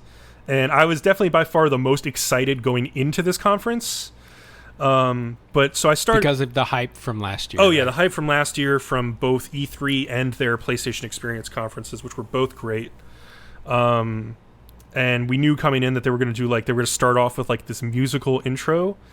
And so they did. They started off with, a musical, Indian musical group playing, music from Uncharted: The Lost Legacy, which was kind of cool.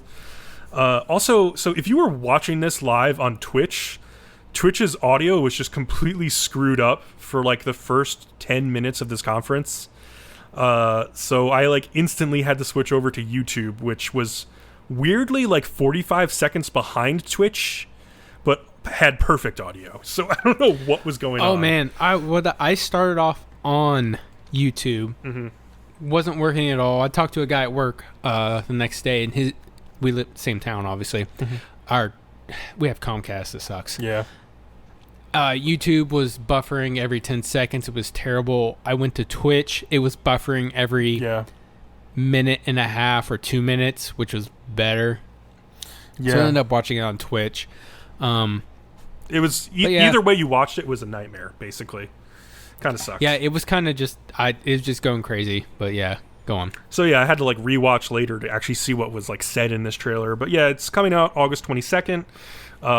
It's on PS4. Obviously, it's exclusive. It looks gorgeous, and the scope of the game looks pretty large for like what's like essentially like kind of a spin-off of Uncharted 4.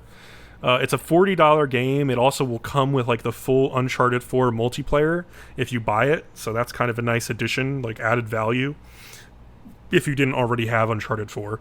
And yeah, it's just cool with the Nadine and Chloe playing with them. Like the villain character looks pretty interesting. And yeah, it just gorgeous environments. It's a Naughty Dog game. Like I think this game will probably surprise people. It may be like, even though it's a smaller game, it might still make it into like Game of the Year discussions because Naughty Dog is just that good as a studio. Next was this might have been like the biggest announcement of this conference, was Monster Hunter World from Capcom, which is coming in early 2018, which is basically like the first Monster Hunter game on a console that is actually powerful. Not on a 3DS or like a Wii or like a Wii U.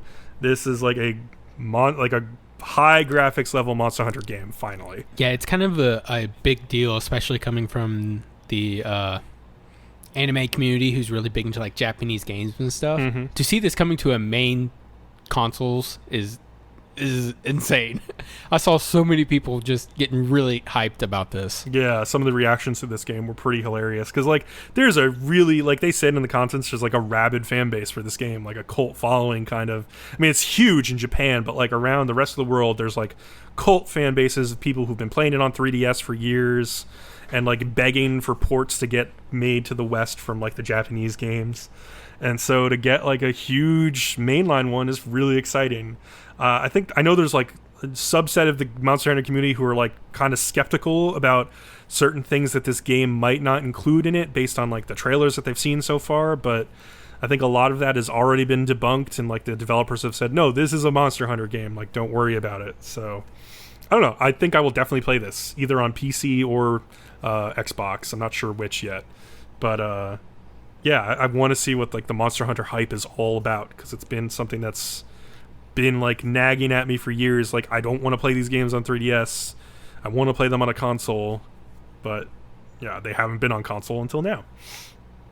So the next announcement is the one that literally got me to like audibly like scream. Like it was probably the only thing from E3 that got like a huge reaction out of me.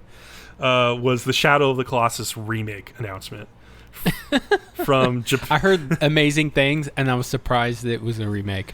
Yeah, like, so I think in our last podcast I said like, okay, there's like a rumor that there's like a trademark for a new Shadow of the Colossus game. And I was like, okay, yeah, this could be bullshit or not. But it turned out to be like not just like another like remaster, but like a full remake of the original game. And by Bluepoint, who are like Sony's like crack squad at remaking games and porting games, like top games like Uncharted to like other consoles and Vita and stuff. So yeah, I'm very excited. I think this game will play a lot better than the original game. The original game has some weird janky controls from like the PS2 era that are not great, and they said that they are going to implement an alternate control scheme that is like a more modern feeling. So I'll be very interested to try that out. They're also like, they will give you the option to use the original control scheme as well if you prefer that. So that's kind of the best way of going about it. But I'm very excited that like a new generation of people will get to play this awesome game. So then there was the Call of Duty World War II trailer, which was kind of boring. Do you feel the same way about this as I do? I've never cared about the series, so I really didn't pay much attention to it. Yeah, Savage, did you see this Call of Duty World War II trailer? I saw it and I was meh. I mean, it looks Yeah. like an old Call of Duty game, but it doesn't look like anything worth playing. Yeah, so basically, I guess this trailer was supposed to show off their multiplayer war mode only. So it didn't show off anything about like campaign stuff. And then I saw like more gameplay from like this war multiplayer mode, and it was kind of interesting. It's kind of like one of those Battlefield modes where like you have a map, and then like if you win the first area, you progress to the next area, kind of thing, and you can get pushed back by the other team, or you can like overrun them and move to their end of the map. Like there's 4 segments of the map, and you have to get all the way to their end to win. And there's like different objectives in each segment, like pushing a truck forward, or like planting a bomb on one segment. I think one of them is just like team deathmatch kind of, or like domination or something like that. So it's like an interesting idea, but yeah, the trailer just made it seem really boring. This also is launching the same day as the Xbox One X, November 7th, and it's on like every console, obviously. I don't know. I'm still interested in what the campaign of this game turns out to be. I'm just interested in the World War II aspect. People who saw it at E3 said it looked like a lot of money was spent on this game, like it looks like an expensive game to make, and that makes sense because Call of Duty makes like all the money in the world on these games, so I would hope that they put money back into it. The next one was really interesting. They started like a PSVR segment of the conference, and the only game that I really thought stood out from that was called The Inpatient, from developer Supermassive Games. And in part of this trailer, they show what looks like an asylum up on the top of a mountain. And I was like, as I was watching the trailer, I was like, is that the one from Until Dawn? Because I knew that Supermassive also worked on Until Dawn. And I was like, is this related to Until Dawn? And later it did get confirmed that, yes, this game is a prequel to Until Dawn, set like 60 or so years earlier at the Blackwood Sanatorium, which is a very important part of the Until Dawn game. And so that's really a cool idea. Like, it kind of makes me want to go back and replay that segment of Until Dawn where you like pick up like notes and papers and find out what happened at that sanatorium, so like you can get an idea of like what you're going to go through in this game. But I think they kind of, it was funny that they didn't make it clearer that it was like an Until Dawn prequel. They kind of just announced it and like let people make the connection themselves and then talked about it the next day. So that was kind of weird. They also introduced this game that's called like Moss, which was about like a little mouse that you like lead around in VR. That was kind of the fun. Little gauntlet. Yeah, with like a little gauntlet and sword. That kind of looked cute. But yeah, I don't know if I'm actually going to be interested enough to buy a PSVR because of that game. So I don't know. Moving on, we had the new God of War trailer. This one just focused on like the scale of the game, whereas like the first trailer from like last year focused on like the relationship between Kratos and his son. This one was more like, yo, we got world serpents, bro, and we got like freaking gigantic size, like giant gods laying in the snow and hammers and shit. And they had like new weapons. Like Kratos has like a shield that kind of like unfolds that he can like beat the crap out of people with. I thought it was interesting at the end of the trailer to have like the big world serpent, which people are thinking is the Norse god Jormungandr, saying that like, hey, I want to help you guys. It's like this giant serpent wants to help. It was pretty fun. But yeah, that game's looking great, but it's still, they're saying release date early 2018. I hope that remains true. That would be really cool. I hope I don't know. It may We'll get see. delayed, but we'll see. Yeah, but Sony did finally announce Destiny 2. Oh, I've never heard of that game. Awesome. There have I. Oddly enough, There was a prequel? Apparently. They move their release date 2 days earlier. Who does that? Wait, did they really? Was it like September 8th before? It was September 8th, and they moved it to September 6th. I did not know that. I didn't even realize that at all. That's weird. Yeah, they did. And everybody's like, that's the... everybody delays their release dates. Nope. Not them. They released it 2 days earlier. So what did the trailer focus on? It was focused on the main villain, Gary, Larry, whatever, Gaul. I thought it was Barry. Yeah. Barry or whatever. Yeah. No, Barry's Archer. He has loot, right? That's all. That's what's important. He's got loot to get. That's sweet. Different dates depending on when the beta drops. It's all pre-orders. I'm sorry, 2 of them are pre-orders. If you pre-order on PS4, it's July 18th. If you order on the Xbox One, it's July 19th. Bastards. But yeah, if you didn't pre-order, there's still an open beta. It opens on the 21st, and all of them will end on the 23rd. So one of the cool new that's a features month is from now. Holy shit. by the way, yeah. I also correctly called the beta when I trolled you during E3. Oh, did you really? Yeah, you said like July something. Yeah. Yeah, I said July 18th. That's amazing. Right on the nose. Jeez. Good job. Yeah, one of the new features that we kind of talked about before was like guided games. It's for normal mode activities. It doesn't include Nightfall Strikes or like the hard mode raids, but still the regular raids. You put not heroic, but I don't know if that's right or not. Oh, yeah, I read this. Like, they said that guided games are only going to be for normal mode activities. So, like, if you have a heroic Nightfall Strike, you can't... So, I think people are going to use this as a loophole anyway. Like, they might, like, get into a party from a guided game and then be like, hey, do you want to do the heroic version? And then just join party members and then, like, exit the normal mode and go do the heroic mode. Or they'll just go to LFG. Yeah, or just go to LFG. Yeah, I mean, I guess they're just saying, like, yeah, heroic mode is harder. Maybe they'll change this when our light levels get higher and people get more used to these strikes, but it seems like a kind of weird decision, but it's whatever. funny because we already have a workaround for it, and why wouldn't we keep doing it? Exactly. So, yeah, we have a system set up for this. It's fine. Yeah, but also the Destiny 2 raids will feature a new death penalty. Luke Smith said, we have a brand new death penalty in the game for raiding. I think it's pretty unfun to die and just watch on hard mode. He hasn't really hinted on what it is, so that's awesome. Let's see what that's going on with. I like the idea of not having to, like, just sit around and watch the rest of your team play and not be able to do anything.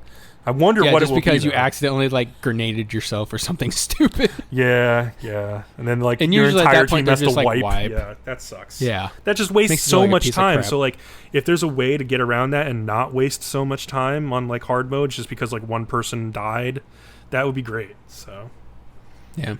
So Warlock Self-Res is not returning to Destiny 2, and they specifically said that's because, you know, people are just sitting on it, and we don't want you to sit on your supers super and not use it, because that's what you used it for. You used it when everything went south, and then you're like, shit, Self-Res.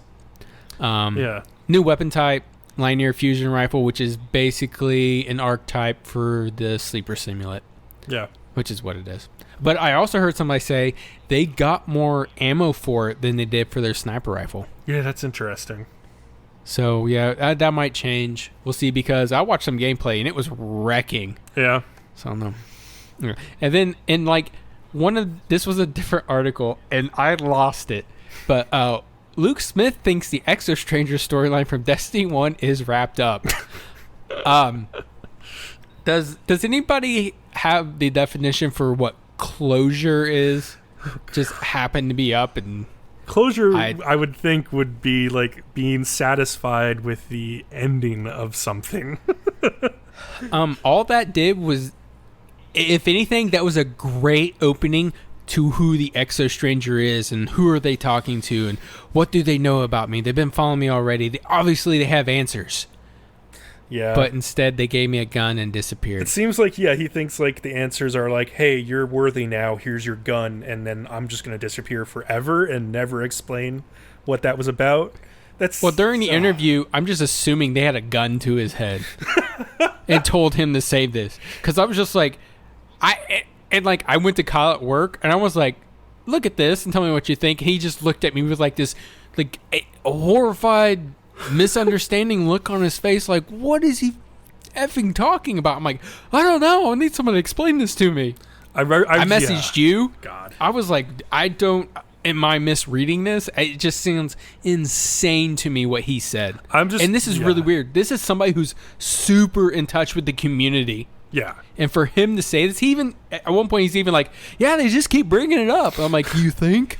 I'm hoping this was like a poor attempt to like not spoil something that is going to come in the story for this game eventually. Because I'm hoping they're messing with us, and then like we start playing Destiny 2 and we realize Exo Stranger is a big deal. I mean, Exo Stranger is a DLC alone to me. Yeah, for sure. Like huge, like Taken King DLC, huge. Yeah, like maybe the thing is that like we'll only get a little hint of Exo Stranger in like the third expansion for Destiny 2, and then maybe she'll be a big part of Destiny 3. Who knows? Maybe it'll be a big reveal that the Exo Stranger was somebody we knew like all along. I don't know. Maybe it was like Ikora Ray. I don't know. No, it was Cade Six's sister. It was Cade Six's twin sister. Yeah, for sure. That's my speculation. So yeah, I mean that's a weird thing. I'm hoping. I mean, the thing that we know about Destiny is that they do listen to the community. It may take a while, but they do listen. So if enough people are loud enough and complain enough, we will get what we want with this game. So, which was even why that line he delivered was even more just blew my mind away. Yeah. Because I'm like, I know you guys listen to us. Yeah. What? All I know is Luke Smith has probably like not gotten a lot of sleep lately because he's coming down to like the final ship date of this thing. He was doing an interview on Giant Bomb where he was talking about like the death penalty stuff. That's where that came from. And he said like, yeah, I can't wait to just hand this off to like the transition team and go sleep for like 3 months. So yeah, he's been busy. So I don't know. I'll forgive him a little bit for maybe saying some things that he might regret later. But yeah. So yeah, I kind of expected like maybe The Last of Us to close down this conference, or like another game or some other big like Sony game. But instead we got Spider-Man, and at first I was like, oh, Spider-Man, that's really what they're going to close this with? But goddamn, that looked freaking awesome, that Spider-Man. I was disappointed. Were you? How were you disappointed with that? It looked amazing. Because it was nothing but a quick action sequence game, and I was like, yeah, screw this. And we were live messaging each other, and I said they just should have made base of one of the movies off this. Then it would have been way more entertaining. I'm like, if this is nothing but a game where I'm just doing live action sequences constantly, just hit the button in time. Yeah, QTEs, yeah. No. It was very QTE heavy, and I think the Insomniac studio did kind of address that later in the week of E3, saying that, like, yes, that mission itself is, like, very QTE heavy, but there will be a lot more of the game where you can, like, swing around and you have much more control of what your character's doing. This was sort of just, like, a cinematic presentation of, like, what the game can be like. But what I did like was, like, the various ways you can attack guys with your webbing and, like, knock them off buildings and then pull them back on and, like body slam them into things. And I don't know, it was cool. The swinging looked really good. The combat looked kind of like Arkham games, but like a little bit more fluid and like light because it's Spider-Man instead of Batman. And yeah, I don't know. Like, I also like that Spider-Man in this game is like apparently 23 years old and has graduated from college, so it's not like an origin story of Peter Parker. They also hinted that Miles Morales is also going to be in this game in some form, which is kind of weird. I guess in like the current, I don't really read Spider-Man, but like in the current Spider-Man comics, like there's kind of both Peter Parker and Miles Morales as Spider-Man in some way. So I don't know if that's going to play into this game, but it just also looked like a fun controlling game. It's an Insomniac game, so you should buy it. Yeah. I mean, that's enough reason for me. Yeah, it looks crazy and fun. I can't wait. And like, I'm usually not into superhero games. Like, the Arkham games were okay to me. All the other Spider-Man games that have ever been made, basically, I've had no interest in. But this one looks awesome. And they also said that like it's going to be set in Manhattan, and there's going to be a pretty decently sized Manhattan that you can just swing around like from the very beginning of the game. It's just like, that sounds pretty cool. So the weird thing about Sony, so that was like the main conference's announcements. Some of the best announcements for Sony came like right before the conference in their pre-show, which was weird. Like, they announced Undertale is coming to PS4 and PS Vita also, which is the first time that it's on anything other than PC in the summer 2017, so pretty soon apparently. It still doesn't have a release date, but Like, it's got like a collector's edition that comes with like a musical heart-shaped locket that like plays like part of the soundtrack of the game, and the soundtrack is like legendary, so it's really cool. And like both physical versions of the game come with like an illustrated art book and stuff. And yeah, I thought that announcement should have been in the main conference, because Undertale may not be like the biggest game ever, but it has like a huge following and a very vocal fan base. And like I think people would have loved to see that announcement during the conference. It kind of surprised me that they didn't. Yeah, you specifically mentioned that when we were talking during the pre-show. You're like, how is this in the pre-show? Yeah, I was like, when I saw that, I was like, what is going to be in the main show?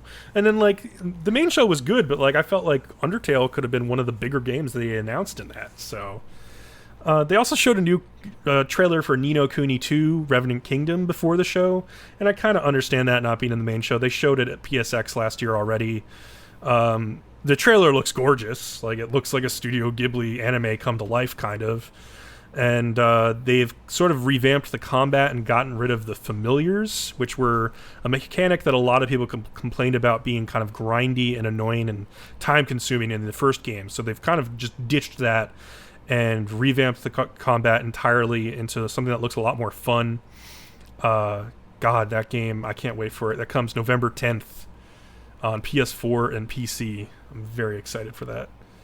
And then there was like a short thing about Horizon Zero Dawn, the Frozen Wilds DLC, which just looks like more Horizon, which I'll probably be into when I finish that game. Yeah, I need to finish that game too. One of these days. Yeah. Days Gone, that trailer didn't impress me very much. I don't know about you guys. Like, it showed how you could like control the zombie horde rather than just run away from it, which was kind of interesting. Like, use it to your advantage. There was some close quarters combat when you got like clotheslined off of your motorcycle and had to fight a guy that looked very similar to The Last of Us close combat stuff. So it seems like they're very heavily directly inspired by that game. I thought it was pretty cool. It was also another bear game, right?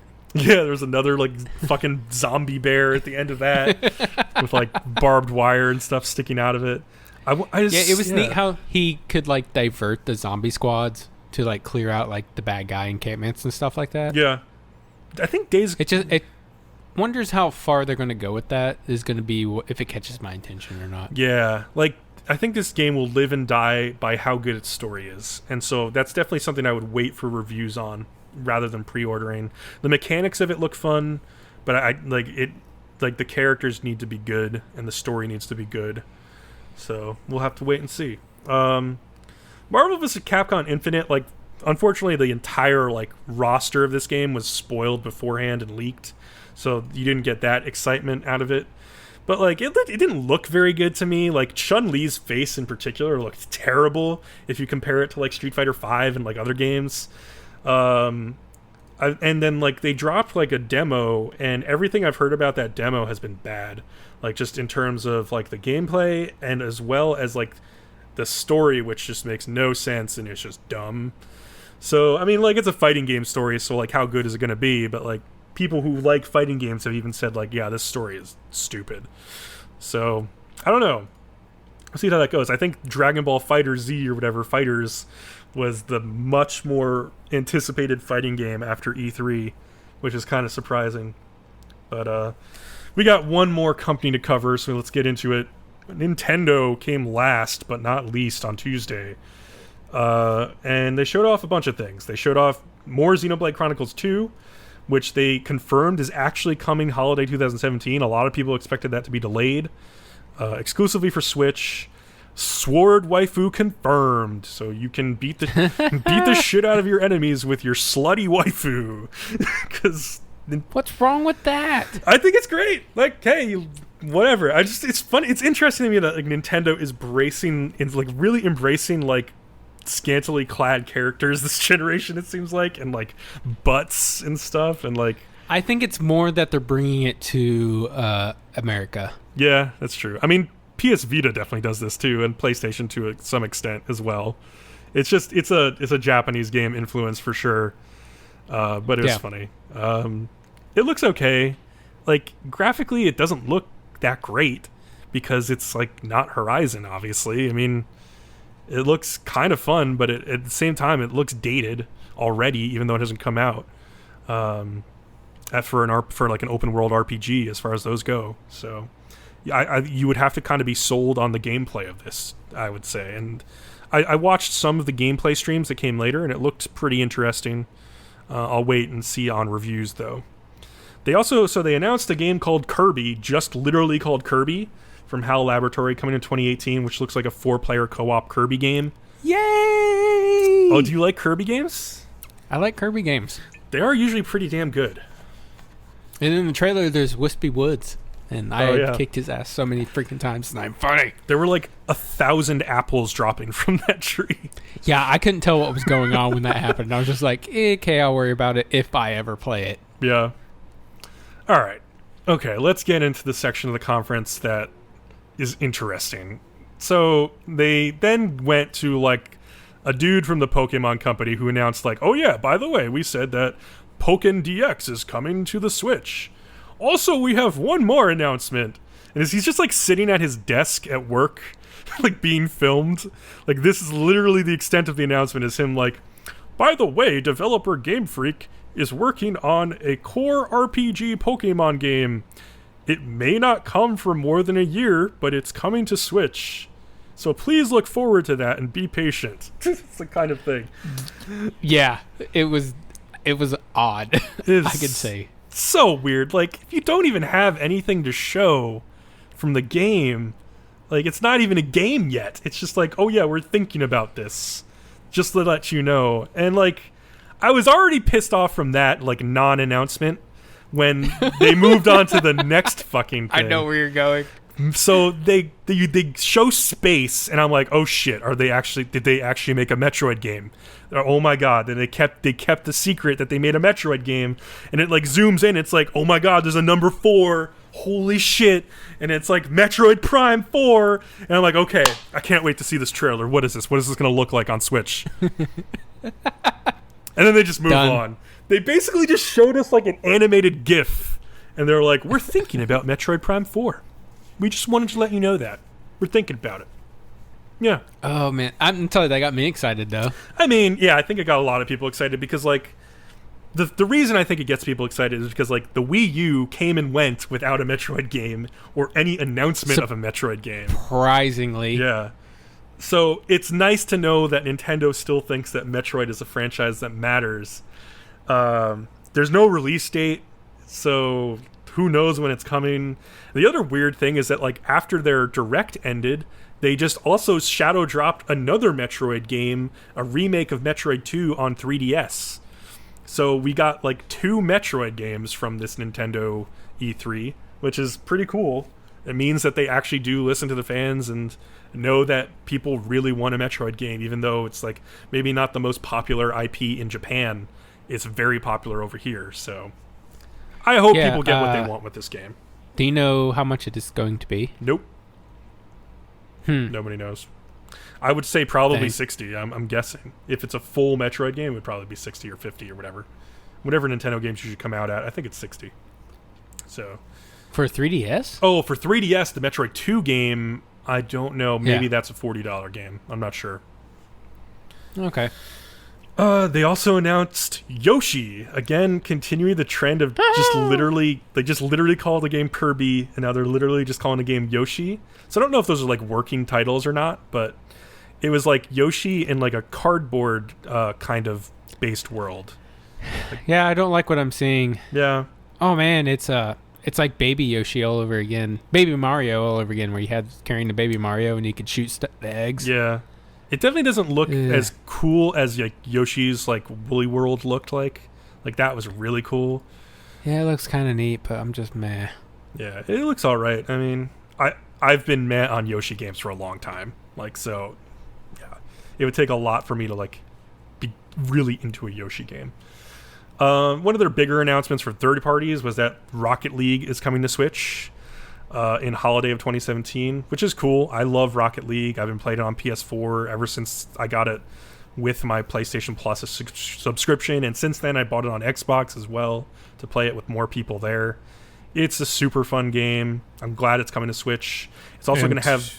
To that effect, I was about to say, you're about to have more people to play with on Xbox now. Nice. Since Nintendo is making it cross-play compatible. With yeah. Xbox and even PC. with the PC. But not... Yeah, PlayStation, for some reason, refused crossplay, which is weird. They said that they refused it because they want to protect their fan base. And basically what that means is we want to protect our PlayStation fans from the evil barbarians over on Xbox Live. Yeah, because apparently Nintendo's fan base is, tougher than Sony's. I don't know. I was also going to say, I think the reason is because Nintendo's fan base doesn't even have a way to voice chat. So what's the worst that can happen? There's literally there's nothing bad can happen because they're not going to be able to talk. So I don't know. It's just a weird decision, but I'm glad that we're getting some crossplay. That's a really cool idea. I wish Destiny 2 would fucking implement crossplay someday. But yeah, it's also exclusive to the Switch. There's wireless local play. So if you have a couple Switches, you can wirelessly play against each other. And then you can put Mario hats on your cars, so that's very important. Speaking of putting Mario's hat on various things, that was your segue. I just came up with it. I'm very smart. You could also put Mario's hat on a Segway. God damn it! Oh God! So when you watched this trailer and you saw the Tyrannosaurus Rex, what did you think this game was? Did you have any idea what it was? Horizon GTA Zero Mario. I thought, at first I was when I just saw the grass, I was wait, are they doing more Xenoblade stuff? And then I saw the T-Rex and I was is this a Monster Hunter game for Switch? And then, they finally reveal it's, Mario's hat on top of the T-Rex. And I was what the fuck? And so, yeah, the trailer goes forth to introduce that Mario has a new mechanic where his hat, who is named Cappy, he can be thrown by Mario, and then Mario possesses that living being or object and controls it. So you throw your hat on a bullet bill and you become the bullet bill. You throw your hat on a human being and you control that human being, which is kind of strange. I don't know what that says about what Mario's actually doing. It brings a doing. whole new meaning to busting a cap on someone's ass. What you think about Mario's hair? I thought it looked okay. He took off his cap once, and it looked fine to me. What about you? I was whatever. It didn't surprise me, but for some reason it surprised some people. Oh, I'm really? surprised he's not balding after all these years.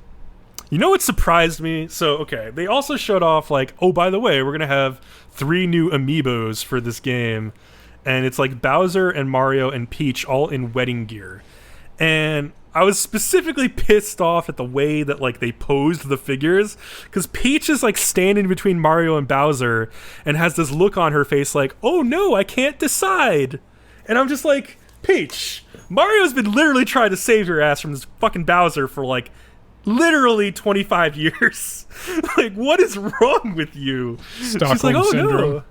Yeah, Stockholm Syndrome. And then people were I was chatting with people as I was watching this, and they're no, Bowser's really well off, I mean, Peach might just but Peach is a princess. She doesn't need the money. But we've always seen it from Mario's perspective. Maybe it's Peach running away to Bowser and Mario stealing her back. But because we're seeing it from his perspective, we don't see it correctly. So I have such high hopes for the story of this game, which are never going to happen, because the other thing that they brought back in this game was Pauline, who was the woman who's singing in the trailer in the red dress. And Pauline was in the original Donkey Kong game, was Mario's girlfriend who you're trying to save from Donkey Kong. And in this game, she's now the mayor of New Donk City. So she's rising up in the world. And this is this is Mario's original girl. This is his ex-girlfriend, who he used to really care about before this stupid princess got in the way. And so I want you to save Peach at the end of this game, and then for Peach to be oh yeah, I'm marrying Bowser. I like him better.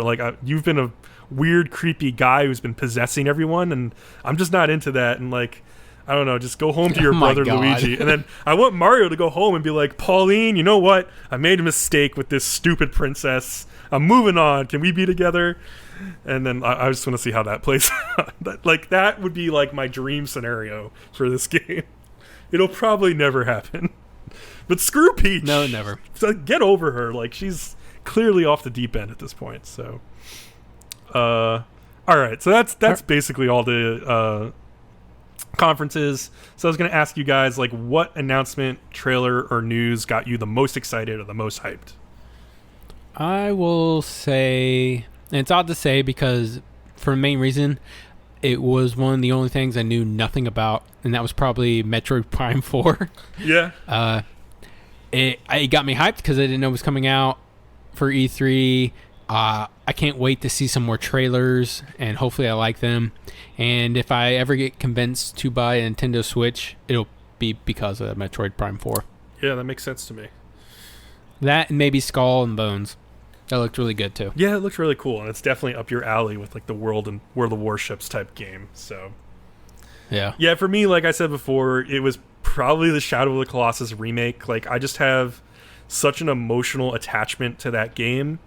I remember playing through it like with my best friends. Like, we would hand off the controller back and forth, like as we tried to beat the different Colossi and got to the end. And I remember we spent so long on that last Colossus before we figured out like how to get up to the top of it. It took a long time. It's just a really, really cool game, and I can't wait to replay it. And it's not a new thing, but like it's the thing I'm most excited for. I mean, I know I'll be playing a lot of Destiny 2 and stuff. Like, I guess I would say I would be the most optimistic for Anthem, but like I said, I have like so many concerns about what that game is actually going to be. Oh yes, we definitely need to see a lot more before we start making, I don't know, decisions or what we're going to think it's going to be like. Yeah, but I'm leaning more towards optimistic at the moment. Just from the gameplay trailer, I thought it looked pretty cool. Even though, like Savage said, also, darn it, it's third person, and I'm not me and not Savage aren't throwing. I've had a ton of people say that. Yeah. To me. Yep. It just irks them a little bit for whatever reason. And I feel the same way. I don't know. It feels like I don't know, shooting in a weird way. It's off-putting. I don't really get it. It's part of the reason I didn't really like Gears of War. Yeah. It was just, it pushed me away from that game so hard I just couldn't get into it. I don't know. Maybe it's because I don't feel like I'm actually the character. I feel like I'm... like watching the character, yeah. Watching instead. But, Savage, do you have any input on this? I mean, I'm still excited for Anthem as far as the games I'll actually be able to play. Mm-hmm. But the one I was the most hyped about was definitely Beyond Good and Evil 2. Yeah, despite so cool. that it's probably never coming out. Yeah. It's such a cool idea though. Yeah. And just like in that short trailer, you got so attached to those characters already. Like, I already want to know so much more about them. And also, that says a lot. Yeah, I think that, and just overall anything Ubisoft did. For me, Ubisoft was the huge winner of E3. Yeah, but I think they had the best conference by far. Yeah. To me, anyway. Maybe not by far, but they had so much passion in their conference. Like, yeah, their presentation was probably the best yet, and like you're saying, because they you could tell they really cared about their stuff. Yeah. Well, and every single game they showed just was heads and tails above everything else. So, like, Mario plus Rabbids. That game, I don't care about either necessarily individually, but together it looks like a load of fun. It does, yeah. The only game I don't really care about that they showed was The Crew 2. Yeah, I mean, they showed, like, Steep, like Olympics DLC for Steep. I don't really care about that, maybe, but, like, they showed Just Dance. Like, I don't care about that, but, like... Yeah, out of like the major games. A ton of Just Dance. Yeah. Oh my god. Yeah, they're in for a treat then, Bcom. That's what we're doing all weekend. Oh, fuck that. I'm canceling my flight. But yeah. I think Nintendo's conference was good, but it was short and like, come on, you gotta show like a teaser trailer for fucking Metroid. Like, don't show us nothing. Oh my god. I mean, they did show you a teaser. It was a little too much tease. A little too much. I was like, oh, wow, that's a really nice font. What does this font tell us about the next Metroid game? It was like going to a strip club and seeing a sweater conference. I was going to say it's more like a girl be like, hey, let's go to my bedroom in a couple years. And you're like, well, fuck! Well, anything else? Any other thoughts on E3 from you guys? Nope. I said it. Just want to play some Destiny 2 beta next month. Yeah, well, I guess that's about it for this week. So please subscribe to us on YouTube and follow us on Twitter for podcast updates. Also, subscribe to us on iTunes and Google Play now, and leave a 5-star review if you like what you've heard. Thanks, and see you guys next week. Peace. Later.